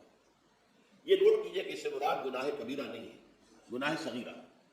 گناہ کبیرہ کے لیے توبہ شرط ہے، گناہ صغیرہ جو ہے وہ ان چیزوں سے دھل جاتے ہیں۔ لیکن اب دیکھیے ومن قام رمضان ایمانا و احتسابا، اور جو کوئی کھڑا رہا رمضان میں یعنی قیام اللیل ایمان اور احتساب کے ساتھ، غفر له ما تقدم من ذنبه۔ اب تیسری بات، ومن قام لیلۃ القدر ایمانا و احتسابا، اور جو کھڑا رہا قیام اللیل جس نے کیا ہے لیلۃ القدر میں ایمان اور احتساب کے ساتھ، غفر له ما تقدم من ذنبه، متفق علیہ۔ یہ حدیث بخاری اور مسلم دونوں کی ہے۔ اب یہاں جو بات میں چاہتا ہوں کہ آپ پر واضح ہو جائے، اس حدیث میں دونوں چیزوں کو پیرلل لایا گیا، من قام رمضان من صام رمضان، پیرلل، بالکل متوازی، ہم بدل اعتبار سے، من صام رمضان ایمانا و احتسابا غفر له ما تقدم من ذنبه، من قام رمضان ایمانا و احتسابا غفر له ما تقدم من ذنبه۔ اب سوال پیدا ہوتا ہے قیام اللیل سے مراد کیا ہے؟ یہاں پہ میں تراویح کا جو پس منظر ہے وہ بیان کر دینا چاہتا ہوں۔ دیکھیے جیسا کہ ہم نے خطبے میں بھی دیکھ لیا، اللہ نے قیام اللیل جو ہے اسے فرض نہیں ٹھہرایا، تطوعا، قرآن مجید میں بھی اس کا کوئی ذکر نہیں، احادیث میں اس کی تشریح اور ترغیب پوری موجود ہے، ایک اور حدیث بھی ہم بعد میں پڑھیں گے اس وقت۔ اس کا پس منظر کیا تھا کہ اس کو چھوڑ دیا گیا۔ اب ظاہر بات ہے مسلمانوں میں کمزور بھی ہیں، مسلمانوں میں وہ مزدوری کرنے والے بھی ہیں، روزہ تو فرض ہے اوپر، چاہے مئی کا مہینہ ہے اور گندم کاٹنی ہے، روزہ پھر بھی رکھنا ہوگا، یہ سب کچھ، لیکن یہ کہ رات کو پھر کھڑے رہنا ان کے لیے جاگنا ممکن نہیں، لہذا ان کے اوپر یہ چیز فرض نہیں۔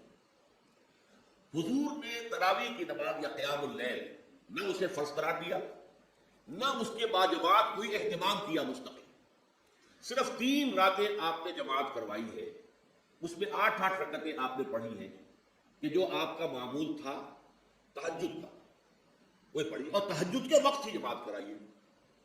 یہ ہے وہ حدیث، اس کے علاوہ کسی نماز تراویح جو ہے جو ہم پڑھتے ہیں 20 رکعتیں عشاء کے ساتھ متصل، اس کا کوئی ذکر نہ دور نبوی میں ہے نہ دور صدیق اکبر میں ہے، یہ دور حضرت عمر کی خلافت میں ہوا ہے، اور ہم نہیں کہہ سکتے کتنے سال کے بعد ہوا۔ حضرت عمر رضی اللہ تعالیٰ عنہ کی خلافت کا دور جو ہے وہ تو 10 برس ہے، ہو سکتا ہے 5 برس کے بعد ہوا ہو، 6 برس کے بعد ہوا ہو، 12 ہوا ہے ان کے علیہ۔ حضرت عمر ایک مرتبہ مسجد میں داخل ہوئے، مسجد نبوی میں، تو دیکھا کہ کچھ لوگ 8 10 12 جو ہے وہ ایک جو ہے حافظ کے پیچھے کھڑے ہوئے اور قرآن سن رہے ہیں، کچھ دوسرے کونے میں کھڑے، کچھ کہیں اور کھڑے ہیں، مختلف جماعتیں ہو رہی ہیں۔ تو انہوں نے سوچا کہ کیوں نہ ان سب کو ایک امام کے پیچھے جمع کر دیا جائے، اور اس کے لیے لوگوں کی سہولت کے لیے عشاء کے ساتھ متصل کر دیا جائے، اس لیے کہ تہجد کے وقت اٹھنا جو ہے وہ تو ہر کس و ناقص کا کام نہیں ہے، کہ عشاء کے بعد اگر تھوڑا سا اضافی وقت ہو صرف، تو یہ ہر شخص کر لینا، مزدور بھی کر لینا۔ لہذا آپ نے یہ نظام تجویز فرمایا کہ عشاء کے متصل بعد 20 رکعت نماز پڑھی جائے اور ایک امام کے پیچھے پڑھی جائے۔ یہ گویا کہ اجتہاد ہے حضرت عمر رضی اللہ تعالی عنہ، اس کو آپ نے خود بدعت بھی قرار دیا، لیکن بدعت حسنہ، بدعت کس اعتبار سے؟ لغوی اعتبار سے، نئی بات، اس لیے کہ حضور کے زمانے میں نہیں تھی، تو یہ اس طریقے سے نئی بات ہے، لیکن یہ بات چونکہ بہت اچھی ہے، بہت عمدہ ہے۔ آپ جب یہ نظام چل پڑا تو ایک دن مسجد میں آئے، دیکھا کہ بڑی بھری مسجد ہے، صحابہ کھڑے ہیں اور ایک امام کے پیچھے قرآن سن رہے ہیں، آپ نے فرمایا نعم البدعۃ ھذہ، یہ جو ہم نے نئی بات شروع کی ہے یہ بہت اچھی ہے، بہت عمدہ ہے۔ اب یہاں سے فرق واقع ہو گیا ہے، ایک تو اہل تشیع جو ہے وہ تو ویسے ہی حضرت عمر سے بہت دشمنی رکھتے ہیں، عناد رکھتے ہیں۔ تو حضرت عمر کے اجتہادات سے انہیں نفرت ہے، انہیں دوری ہے، چاہے وہ کوئی سا بھی حضرت عمر کا اجتہاد ہے۔ ہمارے یہاں اہل حدیث حضرات بھی در حقیقت حضرت عمر یا کسی اور خلیفہ راشد کے فعل کو وہ سمجھتے ہیں کہ یہ ایگزیکٹو آرڈرز ہے، یہ ہمیشہ کے لیے نہیں۔ حضرت عمر نے اپنے دور میں نظام قائم کیا، ان کے دور کے لیے ٹھیک تھا، یہ ہمیشہ کے لیے نہیں۔ ہمیشہ کے لیے وہ 8 ہی رکعتوں کے قائل ہیں، وہ تہجد والے، لیکن اس میں بہرحال انہوں نے بھی خود ہی اضافہ کیا ہے کہ وہ 8 رکعتیں وہ عشاء کے ساتھ متصل پڑھتے ہیں، تہجد کے وقت تو نہیں پڑھتے۔ اور حضور نے تو صرف 3 روز جو ہے وہ کرائی تھی جماعت، وہ لوگ 30 دن یا 29 دن پڑھ رہے ہیں، تو اضافہ تو انہوں نے بھی کر دیا، تو نظام میں تبدیلی تو ہو گئی۔ لیکن اہل سنت جو کہلاتے ہیں، ہمارے جو 4 جو ہیں، جو ہمارے مسلک ہیں، حنفی، مالکی، شافعی، حنبلی، ان کا اتفاق ہے اس پر حضرت عمر کا، کیونکہ ان کے سامنے اصول یہ ہے کہ حضور نے فرمایا علیکم بسنتی وسنت الخلفاء الراشدین المہدیین، تم پر لازم ہے کہ میری سنت کو پکڑو مضبوطی کے ساتھ، اور میرے خلفائے راشدین مہدیین جو ہیں ان کی سنت کو پکڑو۔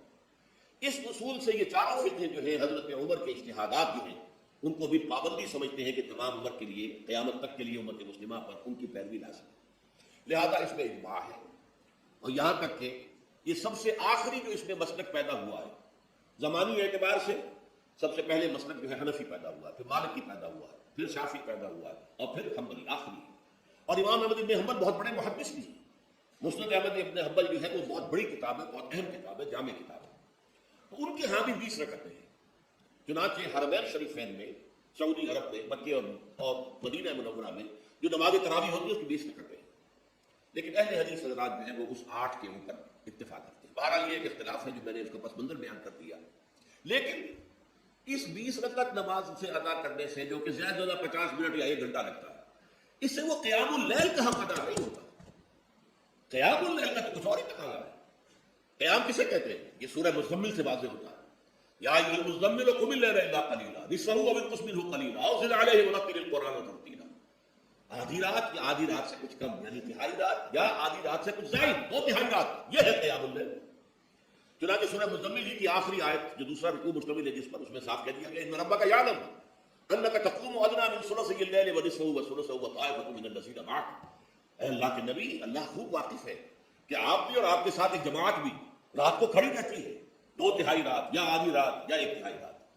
تو یہ سارا معاملہ جو ہے قیام اللیل کا، گویا کہ کم سے کم 1/3 رات پر اس کا اطلاق ہو سکے گا، یہ نہیں کہ 1 گھنٹے۔ اب اس کے ضمن میں دیکھیے حدیث پڑھیے، تیسری حدیث ہے عن عبداللہ بن عمرو بن العاص رضی اللہ تعالی عنہ۔ یہ وہی عبداللہ بن عمرو ہے جن کی میں نے آپ کو حدیث پہلے سنائی ہے۔ یہ ساری رات کھڑے رہتے تھے، پوری رات، اور ہر روز روزہ رکھتے تھے، جس پر حضور نے منع کیا، لا تفعل، مت کرو ایسا، رضی اللہ عنہما۔ یہ خود بھی صحابی ہے اور ان کے والد عمرو بن العاص بھی صحابی ہیں۔ ان رسول اللہ صلی اللہ علیہ وسلم قال، کہ اللہ کے رسول صلی اللہ علیہ وسلم نے فرمایا، الصیام والقرآن یشفعان للعبد، روزہ اور قرآن بندے کے حق میں شفاعت کریں گے۔ یقول الصیام، روزہ یہ عرض کرے گا اللہ کی جناب میں، اے رب پروردگار، انی منعتہ الطعام والشہوات بالنہار، میں نے تیرے اس بندے کو دن کے دوران کھانے پینے سے اور اپنی شہوت کا تقاضا پورا کرنے سے روکے رکھا، یہ میری وجہ سے روکا رہا، تو میری شفاعت اس کے حق میں قبول فرما، فشفعنی فیہ، میری شفاعت اس کے حق میں قبول فرما۔ ویقول القرآن، قرآن کیا کہے گا، منعتہ النوم باللیل، میں نے اسے رات کے وقت سونے سے، نیند سے روکے رکھا، فشفعنی فیہ، تو اس کے حق میں میری شفاعت قبول فرما۔ حضور فرماتے فیشفعان، ان دونوں کی شفاعت قبول کی جائے گی۔ یہ ہے قیام اللیل۔ یہ قیام اللیل صرف تراویح کی نماز سے جو پڑھ لی جاتی، اور ہمارے یہاں تو یہ ہے، وہاں کم سے کم یہ تو تھا، صحابہ کرام کھڑے ہوتے تھے تو جو قاری پڑھ رہا ہوتا تھا وہ ان کے دل میں اترتا جاتا تھا، اس کا مضمون اور مفہوم جو ہے وہ ان کو معلوم ہے، لہذا وہ اس کی زبان سے نکلا ہوا ہر لفظ ان کے قلب کی گہرائیوں تک اتر رہا ہے۔ یہاں پر یہ ہے پیرٹ لائک حافظ ہے، اسے خود پتہ نہیں میں کیا پڑھ رہا ہوں، اکثر حفاظ جو ہے وہ عالم تو نہیں ہوتے، اور جو سن رہے ہیں انہیں کچھ پتہ نہیں ہم نے کیا سنا ہے، تو ٹھیک ہے، کم سے کم ثواب کو انہیں ملے گا کہ انہوں نے وقت نکالا ہے، 1 گھنٹہ ہی اضافی صحیح ہے، لیکن بہرحال اس کا وقت انہوں نے نکالا ہے، محنت کی ہے، کھڑے رہے ہیں، ثواب ملے گا۔ لیکن جو مقصد ہے وہ حاصل نہیں ہوتا، اس مقصد کے حصول کے لیے اول تو قیام اللیل کی کم سے کم مدت 1/3۔ اگر کوئی شخص فرض کیجئے کہ اس کے ہاں کوئی اور انتظام نہیں ہے، جیسا کہ ہمارے ہاں ہم نے انتظام کیا ہے، بڑے بڑے شہروں میں دورہ ترجمہ قرآن، اس میں ہمیں 5 گھنٹے لگ جاتے ہیں، نصف شب کے قریب جو ہے معاملہ ہو جاتا ہے، اس میں کیا ہوتا ہے کہ ہر 4 رکعت سے پہلے جو اس کے اندر پڑھا جانا ہے حصہ قرآن کا، اس کا پہلے ہم مطالعہ کرتے ہیں بیٹھ کر ترجمہ اور کچھ موٹے موٹے نکات کی جو ہے وضاحت، پھر کھڑے ہو گئے اور قاری صاحب کے پیچھے 4 رکعتوں کے اندر وہ 4 رکوع یا جتنے بھی ہیں پڑھ لی، سن لی، پھر بیٹھ گئے 4 کے بعد پھر اگلی 4 رکعتوں کے اندر جو کچھ پڑھا جانے والا ہے اس کا ترجمہ، اس کی تفہیم ہو گئی، پھر کھڑے ہو گئے اور سن لیا۔ اس طریقے سے 5-6 گھنٹے میں تراویح ختم ہوئی، تو تراویح بھی ہو گئی، حضرت عمر کے اجتہاد پر عمل بھی ہو گیا، 20 تراویح ہو گئی، لیکن یہ ہے کہ اس کے ساتھ جو اصل غرض و غایت سے قیام اللیل کی وہ بھی حاصل ہوئی۔ یہ ہم نے 17 سال پہلے شروع کیا تھا یا 18 سال پہلے، اور وہ انشاءاللہ اللہ کے فضل و کرم سے اب چل رہا ہے، بڑے بڑے شہروں میں ہو رہا ہے، لاہور میں جن مقامات پر ہو رہا ہے وہ تالا جو ندائے خلافت ہے اس کے اندر آپ اس کی فہرست دیکھ لیں، کراچی میں تو اس سے غالباً 3 گنا مقامات کے اوپر وہ کام ہو رہا ہے، اور دوسرے شہروں میں بھی ہو رہا ہے۔ تو اس سے در حقیقت وہ غرض و غایت و حکمت جو ہے پوری ہوتی ہے کہ یہ دونوں چیزیں پیرلل ہیں۔ من صام رمضان ایمانا واحتسابا غفر له ما تقدم من ذنبه ومن قام رمضان ایمانا واحتسابا غفر له ما تقدم من ذنبه۔ صیام اور قیام جو ہے ان دونوں کا حق ادا ہو جاتا ہے۔ تو یہ ہے شہر رمضان الذي انزل فيه القرآن هدى للناس وبينات من الهدى والفرقان فمن شهد منكم الشهر فليصم ومن كان مريضا او على سفر فعدة من ايام اخر يريد الله بكم اليسر ولا يريد بكم العسر وَلِتُكْمِلُوا الْعِدَّةَ وَلِتُكَبِّرُوا اللَّهَ عَلَى مَا هَدَاكُمْ وَلَعَلَّكُمْ تَشْكُرُونَ۔ اب جو آخری لفظ ہے لَعَلَّكُمْ تَشْكُرُونَ، اب اس کی وضاحت سمجھیں۔ اور رمضان کے یہ 2 پروگرام جب پیرلل ہو جائیں گے، جب دونوں کی پابندی کی جائے گی تو اس کا حاصل کیا ہے؟ اس بات کو سمجھنے کے لیے سب سے پہلے آپ اس کو سمجھیے کہ جسے ہم خود ہی کہہ رہے تھے، جسے ہم سیلف کہہ رہے تھے، اپنی انا کو مضبوط کرنا، سیلف کنٹرول، ایگو جو ہے وہ پوری طرح قابو یافتہ ہوگی اور لبیڈو پر، اصل میں اس سے مراد کیا ہے؟ اس پر میں نے تفصیل سے بحث کی ہے عظمت صوم نامی اپنے کتابچے میں۔ ویسے یہ ہے کہ وہ مشکل ہے، ذرا فلسفیانہ اس کا انداز ہے، لیکن یہ ہے کہ وہی باتیں آسان الفاظ میں جو دوسرا کتاب چاہے عظمت صیام و قیام رمضان مبارک، وہ آسان ہے، اگرچہ یہ دونوں بہت ہی محدود تعداد میں ہمارے پاس ہیں، لیکن یہ کہ میں نے ذکر کر دیا، جو حضرات لینا چاہیں وہ لے لیں۔ لیکن یہ ہے کہ اس میں اصل پس منظر کیا ہے؟ دیکھیے ہمارا جو وجود ہے انسان کا یہ کمپوزٹ ہے، مرکب ہے، ہمارے 2 وجود ہیں جو جوڑ دیے گئے، کیسے جوڑ دیے گئے ہم نہیں جانتے، لیکن ہے 2 وجود۔ ایک وجود حیوانی ہے، میں نے عرض کیا تھا پہلے، ہر انسان ایک حیوان بھی مکمل، سارے حیوانی تقاضے ہمارے اندر بھی ہیں، لیکن حیوان اور انسان میں بنیادی فرق یہ ہے کہ انسان کا جو اصل وجود ہے وہ روحانی ہے۔ اس روحانی وجود کی وجہ سے انسان کا وہ مقام ہوا کہ تمام فرشتوں کو اس کو سجدہ کرنے کا حکم دیا گیا، فَإِذَا سَوَّيْتُهُ وَنَفَخْتُ فِيهِ مِن رُوحِي فَقَعُوا لَهُ سَاجِدِينَ۔ فرشتوں سے کہہ دیا گیا تھا کہ میں ایک بشر پیدا کرنے والا ہوں مٹی سے، جب میں اسے پیدا کر لوں اور اس کی ناک پلک سوار دوں، 2 پلک درست کر دوں، تو پھر اس کے سامنے اور اس میں اپنی روح میں سے پھونک دوں تو گر پڑنا اس کے سامنے سجدے۔ حیوان انسان اور انسان روحانی یہ دونوں مل کر اب آدم بنے ہیں۔ نمبر 2، اس حیوان انسان کا وجود زمین سے، مٹی سے پیدا کی، مٹی سے، گارے سے، طین لازب سے، چپچپانے والے گارے سے، وہ جس میں کہ بدبو پیدا ہو جائے، یہ ساری باتیں کہی گئی، اور سائنس بھی کہتی ہے مٹی سے پیدا ہوا، کیسے پیدا ہوا اس میں اختلاف ہے، لیکن یہ کہ ہے مٹی ہماری اوریجن، قرآن بھی کہتا ہے اور سائنس بھی کہتی ہے۔ اور ہمارے وجود کو جب وہ تھک جائے، مزمحل ہو جائے، اس کی انرجی کم ہو جائے، تو اس کے لیے جو غذا ہے، جو تقویت ہے، وہ بھی ساری زمین سے آ رہی ہے۔ آپ نے پھل کھائے، آپ نے گندم کھائی، آپ نے چاول کہاں سے آ گئے؟ اچھا بکری کا گوشت کھایا تو بکری کا گوشت کس چیز سے بنا ہے؟ اس نے گھاس کھائی ہے، اس نے پتے کھائے ہیں، وہی سے بنا ہے۔ الٹیمیٹ سورس آپ کے وجود حیوانی کے لیے جو آ رہی ہے وہ زمین ہے۔ وجود روحانی کو بھی تقویت کی ضرورت ہے، وہ بھی مزمحل ہوتی ہے، کمزور ہو جاتی ہے، خاص طور پر جبکہ وجود حیوانی کا اس پر غلبہ ہو جائے، تب تو یوں سمجھیے کہ وہ بالکل بے ہوش ہو کر موت کے قریب پہنچ جاتی ہے۔ اس کی تقویت، اس کی غذا وہیں سے آئی ہے جہاں سے روح آئی، وہ کلام ربانی ہے، روح ربانی، نفخت فیہ من روحی، من روحی، من روحی، میں پھونک دوں اس میں اپنی روح میں سے۔ روح کا تعلق ذات باری تعالیٰ کے ساتھ ہے۔ اسی طرح کلام ربانی کہاں سے آیا ہے؟ اللہ تعالیٰ کے پاس ہے، یہ اس کی تقویت کا ذریعہ ہے۔ اب عام حالات میں کیا ہوتا ہے؟ ہمارا یہ وجود حیوانی چھایا ہوا ہے ہمارے وجود کے اوپر، بیچاری روح جو ہے دبی رہتی ہے، پسی رہتی ہے۔ اگر خدا نے خواستہ ہم گناہ گار بھی ہیں، گناہ پر گناہ کا ارتکاب کر رہے ہیں، تو وہ روح جو ہے وہ قلب کے آئینے شیشے کے اندر ہے. فیہا مصباح المصباح فی زجاجہ الزجاجہ کانہا کوکب دری. قلب جو ہے شیشے کے مانند ہے جس کے اندر روح کا چراغ جل رہا ہے. اب اگر یہ اوپر جو شیشہ ہے اس پر دھواں آ گیا, لالٹین کی چمنی پر دھواں آ گیا تو روشنی باہر تو نہیں آئے گی. اگر انسان گناہ کرتا ہے تو قلب پر غیر زنگ آ جاتا ہے, یا حضور نے فرمایا ایک داغ لگ جاتا ہے, اور گناہ کرتا ہے اور داغ لگتا ہے, اور گناہ کرتا ہے اور داغ, یہاں تک کہ بالآخر پورا قلب سیاہ ہو جاتا ہے. اب وہ روح اندر بند ہو گئی, وہ دفن ہو گئی. اس کے لیے اب ضروری ہے کہ اب ایک پروگرام ایسا دیا جائے جو ریورس ہو جائے. دل میں روزہ رکھو تاکہ وہ جو اینیمل انسٹنکٹس ہے وہ دبے. تو جب یہ وزن جو ہے اس کے اوپر کم ہوگا تو کچھ سائی آف ریلیف اسے ملے گی. جیسے بے ہوش آدمی پڑا ہے, اسے کوئی ہلکا سا ہوش آ رہا ہے, آپ نے پانی کے کچھ چھینٹے دیے, اس کے بعد آپ نے رات کو کھڑے ہو کر قرآن کے انوار کو اتارا, بارش برس رہی ہے روح انسانی کے اوپر, قلب روحانی قلب انسانی کے اوپر, جس میں کہ وہ روح جو ہے وہ دفن ہے, وہ زندہ ہوگی اثر لو, ہوش میں آئے گی. اور ہوش میں آئے گی تو دو کام ہو گئے. ایک تو اسے قرآن کی عظمت کا احساس ہوگا, یہ قرآن میری حیات تازہ کا ذریعہ بنا ہے.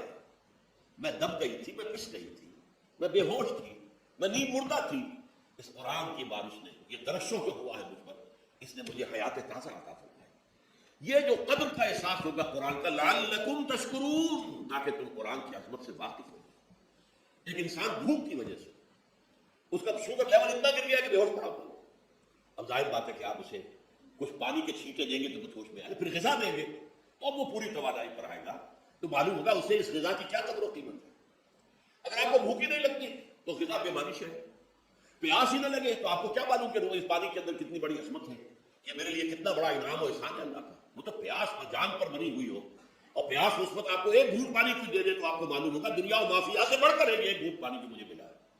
اسی طرح جب روح دبی ہوئی تھی حیوانی وجود کے بوجھ تلے, جبکہ وہ نیند خوابیدہ یا نیند بے ہوش یا بالکل بے ہوش تھی, وہ دن میں تو روزہ رکھ کر اس پر سے حیوانی وجود کا وزن کم کیا گیا, اسے ایک ریلیف ملی. رات کو قرآن مجید کے انوار و برکات اس میں جذب کیے گئے تو اس کو پوری توانائی حاصل ہوئی. اس پوری توانائی کا پہلا نتیجہ تشکر, قرآن کا شکر. الحمدللہ الذی انزل علی عبدہ الکتاب ولم یجعل لہ عوجا. پھر وہ قلب کی گہرائیوں سے نکلے گا. سارا شکر اس اللہ کے لیے جس نے اپنے بندے پر صلی اللہ علیہ وسلم کتاب نازل کی, اور اس میں کوئی کجی نہیں رکھی, کسی طرح کی ایک پیش نہیں. یا تبارک الذی نزل الفرقان علی عبدہ لیکون للعالمین نذیرا. بڑی بابرکت ہے وہ ذات جس نے اپنے بندے پر فرقان نازل فرمایا تاکہ وہ تمام جہان والوں کے لیے نذیر اور خبردار کرنے والا بن جائے. یہ قرآن کی عظمت کا احساس. اور ظاہر بات ہے جس قدر کسی نعمت کی قدر و قیمت کا احساس ہوگا اسی قدر تو آپ شکر ادا کریں گے. اگر آپ نے کسی بچے کے ہاتھ پر ہیرا رکھ دیا, اسے کیا پتا یہ ہیرا کس بلا کا نام ہوتا ہے, وہ سمجھے گا کانچ کا ٹکڑا ہے. لیکن اگر کوئی واقعتاً کوئی جوہر شناس ہو, جوہری ہو, اس کو آپ ہیرا دیں گے تو اسے معلوم ہے کہ مجھے کیا چیز دی گئی ہے. اس کے اندر جو شکر پیدا ہوگا وہ اس بچے کے اندر تو نہیں پیدا ہو سکتا جسے معلوم ہی نہیں. تو قرآن مجید کی اصل عظمت سے انسان واقف کب ہوگا, جبکہ اس کے ذریعے سے اس کی روح کو ایک حیات تازہ مل جائے, اور اس طرح وہ پروگرام ریورس ہو جائے جو عام طور پر چل رہا تھا. ساری توجہ اپنے جسم پر, اس کے تقاضوں پر. جسم میں تھوڑی سی پھنسی نکل آئی ہے, بھاگ رہے دوڑ رہے ہیں اس کے علاج کے لیے. کوئی اور مرض لاحق ہو گیا, بھاگ رہے ہیں دوڑ رہے ہیں اس کے علاج کے لیے, بڑی بڑی فیسیں بھی دے رہے ہیں. ساری جسم کی پرواہ ہے. روزانہ نہا رہے ہیں اور اچھے سے اچھا صابن لا کر نہا رہے ہیں, اور جسم کی پرواہ ہے نا, اس کی دیکھ بھال ہے, روح کی طرف توجہ ہی نہیں. یہ ہے وہ بات جو کہی گئی ہے سورہ حشر میں, جسے علامہ اقبال نے پھر اپنے فلسفہ خودی کی اساس اور سورس قرار دیا. وَلَا تَكُونُوا كَالَّذِينَ نَسُوا اللَّهَ فَأَنسَاهُمْ أَنفُسَهُمْ أُولَٰئِكَ هُمُ الْفَاسِقُونَ. دیکھو اے مسلمانوں, ان لوگوں کے مانند نہ ہو جانا جنہوں نے اللہ کو بھلا لیا تو اللہ نے انہیں اپنے آپ سے غافل کر دیا, اور یہی لوگ فاسق و فاجر ہیں. یہ سوال پیدا ہوتا ہے کہ انسان اپنے آپ سے کہاں غافل ہوتا ہے؟ کیا اپنے وجود حیوانی سے غافل ہوتا ہے؟ کیا بھوک لگتی ہے تو ادھر ادھر منہ نہیں مارتا, غذا کو حاصل کرنے کے لیے کوشش نہیں کرتا؟ پیاس لگتی ہے تو کیا پانی یا کوئی مشروب تلاش نہیں کرتا؟ کوئی بیماری لاحق ہوتی ہے تو کیا اس کے علاج کی طرف توجہ نہیں کرتا؟ اسے آرام کی حاجت ہوتی ہے تو آرام نہیں لیتا؟ اپنے اس وجود سے تو غافل نہیں. کون سے وجود سے غافل ہوا ہے؟ وہ روحانی وجود سے غافل ہے. بھول گیا کہ میرے اندر روحانی وجود بھی ہے, اس کا تعلق ذات باری تعالیٰ کے ساتھ. اس نے سمجھا کہ میں بس حیوان ہوں, میرا حیوان ہوں, اپنے اس وجود کی اصل حقیقت ہی سے بے خبر, غافل. چنانچہ آج کے دور کا سب سے بڑا المیہ کیا ہے؟ ڈارون کے نظریے کے جو اثرات پیدا ہوئے ہماری معاشرت پر، ہماری سوچ پر، ہمارے فکر پر، ہمارے فلسفے پر، ہماری سوشولوجی پر، وہ کیا ہے کہ ہم بھی نرے حیوان ہیں۔ اللہ اللہ خیر کرے۔ یہ سب سے بڑی محرومی ہے اس دور کی کہ انسان اپنے اصل شرف سے خود ہی مستعفی ہو گیا۔ ہمارا کوئی وجود ہے ہی نہیں روحانی وغیرہ، روح کسے کہتے ہیں ہم نہیں جانتے، بس یہ جسم ہے۔ ہم اللہ کو نہیں جانتے کون ہے کون نہیں ہے، ہوگا ہم تو اس کائنات کو جانتے ہیں۔ ہم روح سے واقف نہیں، ہم اپنے جسم کو واقف ہیں۔ آخرت میں آخرت سے ہم ہمیں کچھ پتہ نہیں، شاید ہو شاید نہ ہو، کچھ پتہ نہیں، لیکن یہ زندگی تو ہے، اسے ہم جانتے ہیں۔ یہ ہے آج کے انسان کا سب سے بڑا المیہ، اور یہ ہے ماس اسکیل کے اوپر ارتداد، ذہنی طور پر مرتد ہو چکے ہیں انسانوں کی عظیم اکثریت مرتد ہو چکی ہے۔ یہ ہے در حقیقت کہ روزہ جو ہے اس پروگرام کو آ کر ریورس کرتا ہے۔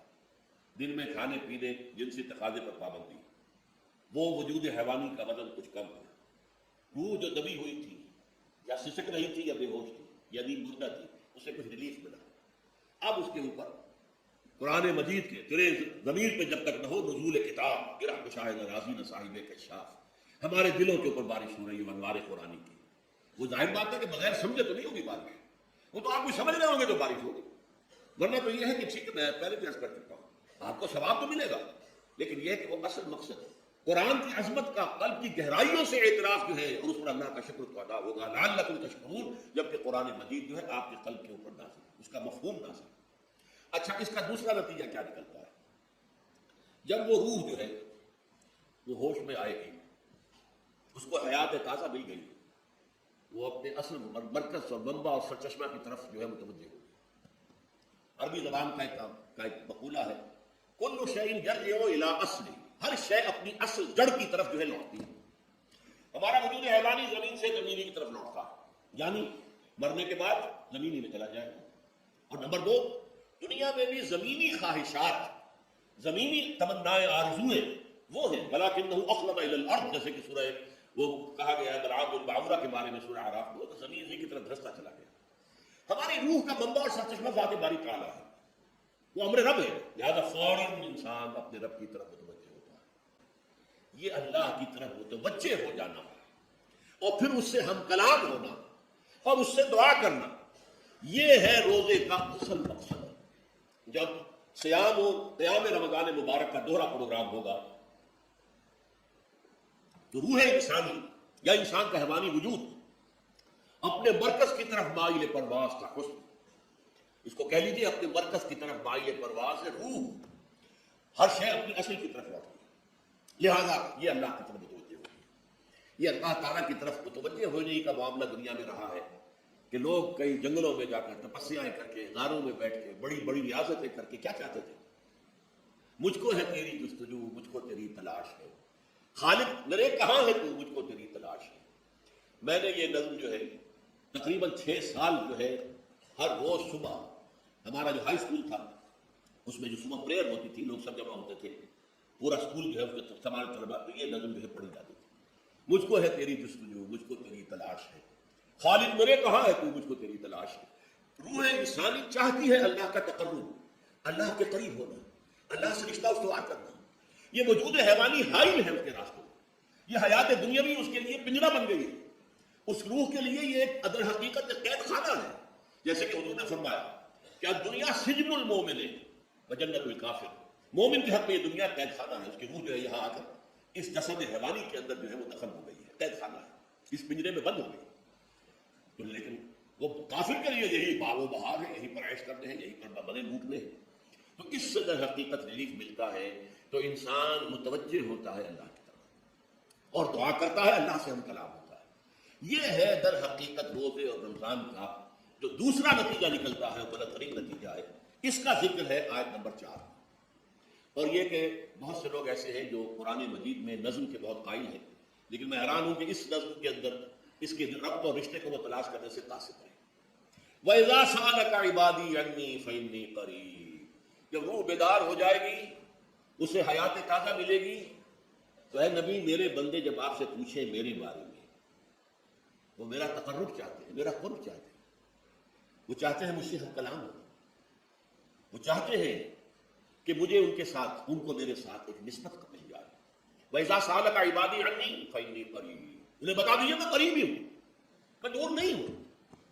اور آیا ہے سورہ قاف میں نحن اقرب الیہ من حبل الورید، جو شہ رگ ہے انسان کی اس سے بھی زیادہ قریب ہوں میں اس سے. نوٹ کیجئے کیسے اس کی روح کا تعلق میری ذات کے ساتھ ہے براہ راست. اس کی مثال بھی میں دے چکا ہوں کئی اپنی کتابوں کے اندر. عظمت اسلام نامی کتاب کا پڑھیں گے جو حضرات بھی سمجھ سکے پوری طرح اس کے اندر یہ بات بیان ہے. اور اسی لیے دیکھیے حدیث آخری پڑھ لیجیے کہ حضور نے قرار دیا ہے کہ روزہ جو ہے تمام عبادات کے اندر ایک بالکل منفرد شان کا حامل ہے. وعن ابی ہریرہ رضی اللہ تعالی عنہ، اور یہ متفق علیہ روایت ہے، بخاری اور مسلم دونوں کی. قال رسول اللہ صلی اللہ علیہ وسلم قال اللہ عز وجل، اسے حدیث قدسی کہتے ہیں. حضور نے فرمایا کہ اللہ فرماتا ہے. تو یہ حدیث بھی ہو گئی کہ حضور نے ہمیں بتائی، اور حدیث قدسی ہو گئی کہ اللہ کا قول ہے جو حضور نقل کر رہا ہے. قرآن مجید وحی جلی ہے، یہ وحی خفی ہے، لیکن یہ عام حدیثوں کے مقابلے میں اس کا مرتبہ مقام بہت بلند ہے کہ حضور فرما رہے کہ اللہ فرماتا ہے. یقول اللہ عز وجل کل عمل ابن آدم لہو، ابن آدم کا ہر عمل ہر نیکی اس کے اپنے لیے، اپنے فائدے کے لیے. الا الصوم، سوائے روزے کے. فإنہ لی وأنا أجزی بہ یا اجزا بہ، یہ میرے لیے ہے اور میں خود ہی اس کی بدلہ دوں گا یا میں خود ہی اس کا بدلہ ہوں. یہ دونوں طرف. عظمت صوم میں نے تفصیل سے بحث کی ہے کہ ویسے تو نماز بھی اللہ کے لیے، اقم الصلاۃ لذکر. حج کس لیے ہے؟ للہ علی الناس حج البیت من استطاع الیہ سبیلا، اللہ کے لیے. زکوٰۃ کس کے لیے؟ اللہ کے نام پر کی جا رہی ہے، اللہ کے لیے دی جا رہی ہے. صوم میں بات کیا ہے؟ صوم میں اصل چیز ملحوظ کیا ہے؟ روح انسانی کو تازہ کرنا، زندہ کرنا، اس کی حیات تازہ کا بندوبست کرنا. اور روح کا تعلق ذات باری تعالیٰ کے ساتھ. اس تعلق کی مثال یوں سمجھیے جیسے ہمیں معلوم ہے سورج کا فاصلہ ہم سے کتنا ہے، کروڑ میل. لیکن سورج کی کرن جو وہاں سے چل کر یہاں تک پہنچی ہے، کیا اس کا تعلق سورج سے منقطع ہے؟ سورج کے ساتھ تو تعلق نہیں. اسی طرح روح انسانی ذات باری تعالیٰ سے بہت دور آ کر کہہ لیجیے ہمارے وجود کے اندر آ گئی، ہمارے قلب کے اندر متمکن ہو گئی. لیکن کیا اس کا تعلق اللہ کی ذات سے منقطع ہے؟ لیکن یہ روح ہی اگر مطمئن ہوگی تو تعلق منقطع ہو جائے گا. اس لیے اس روح کی تو جان نہیں رہی. یہ روح تعالیٰ ہوگی تو اس کا تعلق اللہ کی ذات کے ساتھ اثر و استوار ہو جائے گا. اس لیے یہ کہا یہ میرے لیے، الا الصوم فانہ لی، یہ میرے لیے. وانا اجزی بہ یا اجزا بہ، میں خود ہی اس کا بدلہ دوں گا یا خود ہی اس کی جزا ہوں. خود ہی اس کی جزا ہوں. اللہ کے اس بندے کا تعلق میرے ساتھ ایسا قائم ہو جائے گا کہ گویا کہ اسے میں مل گیا. اور میرا یہ مل جانا ہی در حقیقت انسانیت کے معراج ہے. اور دعا کے بارے میں جان لیجیے کہ حضور نے فرمایا الدعاء مخ العبادہ، دعا جو ہے عبادت کا اصل جوہر ہے، لب لباب ہے. اور یہ بھی کہا دعا هو العبادہ، دعا ہی اصل عبادت ہے، دعا ہی اصل عبادت. دعا جو ہے وہ روح ہے اس کی. اور علامہ اقبال نے اپنے لیکچر میں جو یہ خطبہ رکھا ہے اس موضوع کے لیے، میننگ آف پریئر ان اسلام، بڑا عظیم ہے. اس نے جو نقشہ کھینچا ہے کہ یہ پریئر کیا ہے. انائے صغیر، یہ ایگو میرا، میری انا، میری خودی. انائے صغیر، انائے کبیر کے روبرو آتی ہے. انائے کبیر اللہ، اننی انا اللہ لا الہ الا انا. یہ انا، انائے کبیر، اللہ کی انا، وہ عظیم انا. اور یہ چھوٹی سی محدود سی انا. تو ہے محیط بے قرار، میں ہوں ذرا سی آپ ہوں، یا مجھے ہم کنار کر یا مجھے بے کنار کر. اقبال نے پتہ نہیں کس جگہ کس کیفیت میں ڈوب کر یہ شعر کہا ہے. اے اللہ تو ایک ایسے سمندر کے مانند ہے کہ جس کا کنارہ ہی نہیں.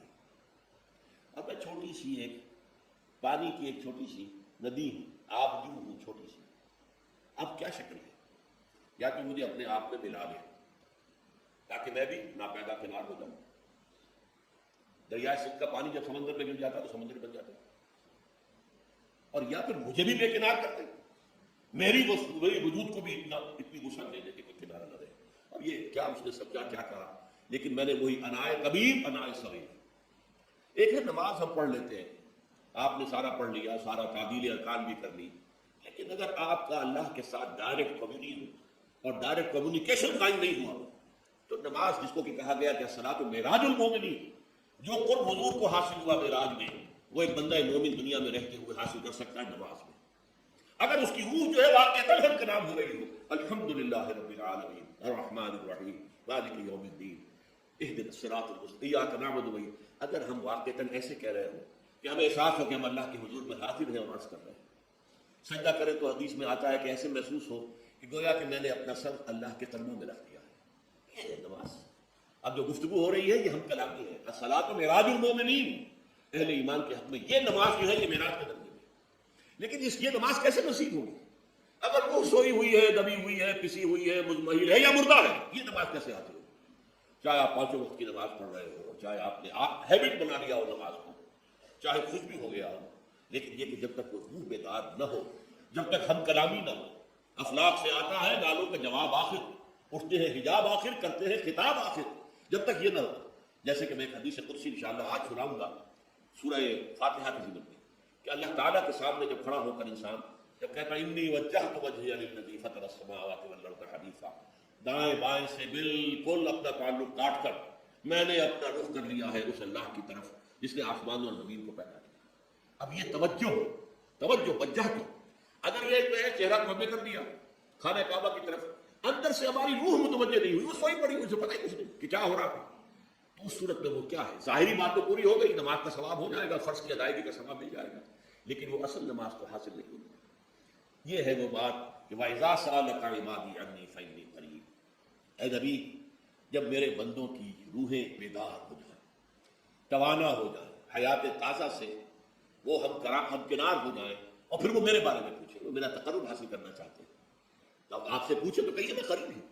اجیب دعوت الداع اذا دعان، یہ ہے وہ دعا، میں ہر پکارنے والے کی پکار، ہر دعا کرنے والے کی دعا کو سنتا ہوں، قبول کرتا ہوں، جواب دیتا ہوں جہاں کہیں بھی مجھے پکارے. اذا دعان، اس میں در حقیقت وہ مفہوم آ گیا ہے دیر ان دن ویئر ایور.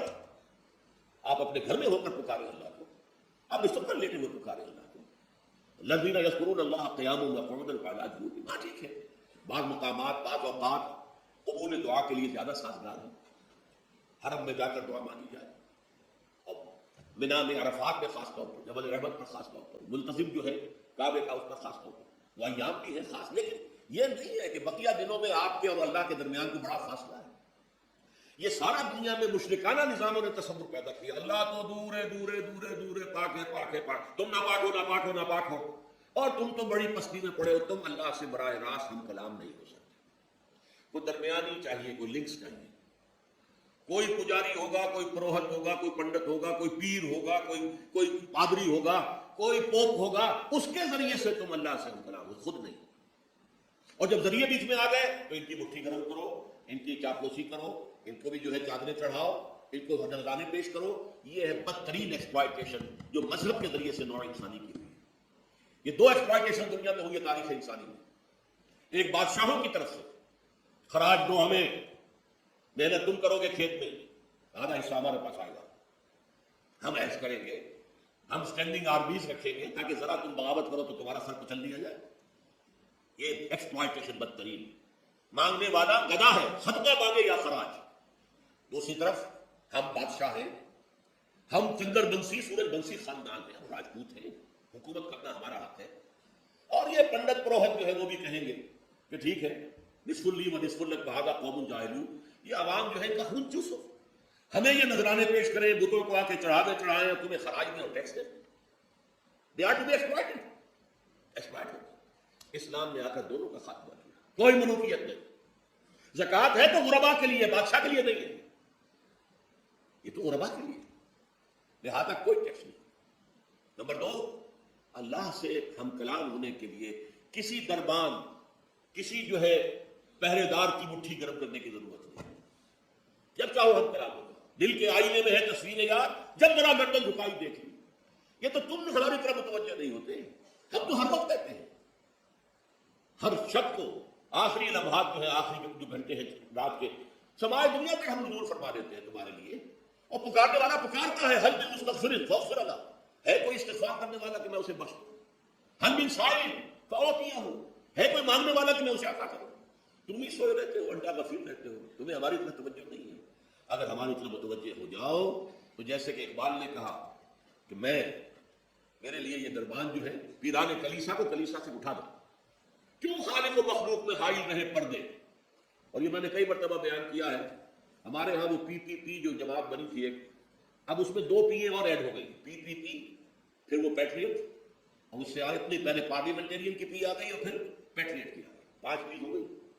اسی طرح گنتی ہے ہندوستان میں پنڈت، پروہت اور پجاری، 3 پے تو یہاں کی، پیر ایران کا پیر، اور پوپ اور پادری، یہ سب پے سے شروع ہوتے ہیں الفاظ. اور یہ سب در حقیقت جو ہے شروع ہونے والے الفاظ، یہ در حقیقت انسانوں کی بدترین ایکسپلائٹیشن بن گئی ہے. وَإِذَا سَأَلَكَ عِبَادِي عَنِّي فَإِنِّي قَرِيبٌ أُجِيبُ دَعْوَةَ الدَّاعِ إِذَا دَعَانِ فَلْيَسْتَجِيبُوا لِي. ہاں ایک تقاضا ہے، اس سے پہلے یہ بات سمجھ لیجئے، میں اس آیت کو میگنا کارٹا جسے کہا جاتا ہے حقوق انسانی کا سب سے بڑا چارٹر، میں اس سے کہیں بڑا چارٹر قرار دیتا ہوں کہ اللہ کہتا ہے مجھ سے ہم کلام ہونے کے لیے کسی واسطے کی، کسی وسیلے کی کوئی حاجت نہیں، جب چاہو مجھ سے ہم کلام ہو. ہاں ایک شرط ہے، فَلْيَسْتَجِيبُوا لِي، چاہیے کہ وہ میری بات بھی قبول کریں، میرے احکام کو تسلیم کریں، میرے فرامین کان سے کھول کر سنیں اور دل سے عمل کریں. فَلْيَسْتَجِيبُوا لِي، یہ ون وے ٹریفک نہیں ہوگا کہ ہم تمہاری دعائیں قبول کریں اور تم ہماری باتوں سے پہلو تو ہی کرو، سنی انسنی کر دو، یہ نہیں ہوگا. یہ ایک 2 وے تعلق ہے جسے آج کی کہا جاتا ہے بائی لیٹرل تعلق ہے. بائی لیٹرل تعلق ہے اللہ اور بندے کے درمیان. بندہ توبہ کرتا ہے معاصی سے، اللہ تعالیٰ بھی اس کے لیے بھی لفظ تواب ہے، وہ بھی اپنی رحمت کے ساتھ دوبارہ متوجہ ہو جاتا ہے. تم اللہ کو یاد کرو، فاذکرونی اذکرکم، مجھے یاد رکھو میں تمہیں یاد رکھوں. ان تنصروا اللہ ینصرکم، اگر تم اللہ کی مدد کرو گے اللہ تمہاری مدد کرے گا. یہ ہے 2 طرفہ معاملہ. اسی طریقے سے تم چاہتے ہو کہ میں تمہاری دعائیں قبول کروں، مجیب دعوت الداعی اذا دعان، میں ہر پکارنے والے کی پکار کو سنتا ہوں جب اور جہاں ویئر اینڈ وین وہ مجھے پکارے. لیکن لازم ہے فلیستجیب، وہ بھی میرا کہنا مانے، میرے فرامین کو کھلے کانوں سنے اور تہہ دل سے اس پر عمل کرے. ولیؤمنوا بی، اور مجھ پر ایمان پختہ رکھے، یقین اس کے ساتھ مجھے پکارے. لعلہم یرشدون، اب یہ سب سے بڑا لفظ آ گیا تاکہ انہیں رشد حاصل ہو. رشد، فوز، فلاح، رشد، یہ کئی الفاظ ہیں. فوز فائز، فلاح مفلحون، رشد راشدون. اور یہ لفظ استعمال ہوا صحابہ کرام کے لیے سورہ حجرات میں، اولئک هم الراشدون. تو گویا کہ یہ بلند ترین منزل ہے انسان کے لیے اگر اس کا یہ تعلق اللہ کے ساتھ قائم ہوتا ہے، دعا کا ہم کلام ہونے کا رشتہ اس کو قبول مل جائے. اب آخری بات نوٹ کیجیے، آخری آیت جو ہے اس رکوع کی، بظاہر اس کا تعلق نہ روزے سے نہ رمضان سے، اکل حلال، اکل حرام سے روکا گیا ہے. ولا تاکلوا اموالکم بینکم بالباطل، اور دیکھو اپنے مال آپس میں باطل طریقوں سے مت کھاؤ. وَتُدْلُوا بِهَا إِلَى الْحُكَامِ، اور نہ ہی اپنے مالوں کے ذریعے سے حکام تک پہنچو. لِتَأْكُلُوا فَرِيقًا مِنْ أَمْوَالِ النَّاسِ بِالْإِثْمِ، کہ تم لوگوں میں سے کسی کا مال گناہ کے ساتھ ناجائز طور سے ہڑپ کر دو، رشوت دے کر اور اپنے حق میں کوئی غلط فیصلہ کروا دو. وَأَنْتُمْ تَعْلَمُونَ، جانتے پوچھتے یہ کام نہ کرو. بظاہر تو نہ روزے سے تعلق ہے نہ رمضان سے، پھر اس رکوع میں کیسے آ گئے؟ بڑا گہرا تعلق ہے، اول و آخر کا تعلق ہے. پہلی آیت میں مجرد رمضان روزے کی جو فضیلت بیان کی گئی تھی یا حکمت، آیت کیا تھی؟ تقویٰ. یہ تقویٰ کا معیار ہے. تقویٰ جو ہے ظواہر کی بنیاد پر نہیں ہے، اگرچہ ظاہر بات ہے کہ ظواہر بھی دین کا حصہ ہے. حضور کی سیوا کا اختیار کرنا یقیناً ایک نیکی کا کام ہے، ہر چیز میں حضور کے نقشے قدم پر چلنا، لیکن یہ ظواہر پر نہیں ہے. تقویٰ دل میں ہو. التقویٰ ہا ہونا، التقویٰ ہا ہونا، التقویٰ ہا. 3 مرتبہ حضور نے اپنے سینہ مبارک اور قلب مبارک کی طرف اشارہ کر کے فرمایا تقویٰ یہاں ہوتا ہے، تقویٰ یہاں. جب یہاں ہوگا تو پورے وجود میں سرایت کر جائے گا. لیکن اس میں اہم ترین بات کیا ہے؟ اکل حلال، جو مشکل ترین بات ہے. حرام کا لقمہ نہ آئے، ورنہ جیسے کہ کہا گیا ہے دعا کے بہترین مقام پر پہنچ گئے، حرم کعبہ کے ملتزم کے ساتھ چمٹے ہوئے ہو اور دعائیں کر رہے ہو. اب اس سے زیادہ دعا کی قبولیت کا کون سا وقت ہوگا؟ یا آپ کھڑے ہو گئے جبل رحمت کے اوپر سب سے اونچے مقام پر جا کر اور آپ نے 2 گھنٹے سے ہاتھ اٹھائے ہوئے ہیں، اللہ اے اللہ یا رب یا رب. لیکن حضور نے فرمایا کہ ایسے بہت سے لوگ ہیں، رجل یطیل السفر اشفق غبرا، ایک شخص ہے سفر کی وجہ سے بہت لمبا سفر کر کے درباندہ تھکا باندھا ہے اور اس کا وہ احرام جو ہے وہ بھی میلا کچیلا ہو چکا ہے. ظاہر بات ہے آج کی بات نہیں ہو رہی ہے، جبکہ آپ 4 گھنٹے میں تو پہنچ گئے جدہ اور پھر 2 گھنٹے میں مکہ پہنچ گئے اور جا کر 2 گھنٹے میں آپ نے جو ہے عمرہ کیا اور بات چھٹی، احرام کھل گیا. تو اس میں کہاں وہ احرام میلا ہوگا اور کہاں آپ کا بیل کچیل ہوگا اور کہاں آپ کے جسموں سے جو ہے پسینوں کی بو آئے گی؟ نہیں. لیکن جو یہ سب کرتے تھے اور پھر کعبے سے ملتزم سے چمٹ کر دعا کرتے تھے، یا رب یا رب یمد یدہ الی السماء، وہ ہاتھ اٹھاتا ہے آسمان کی طرف، یا رب یا رب، وَأَنَّىٰ يُسْتَجَابُ لِذَٰلِكَ، اور اس شخص کی دعا کیسے قبول ہو؟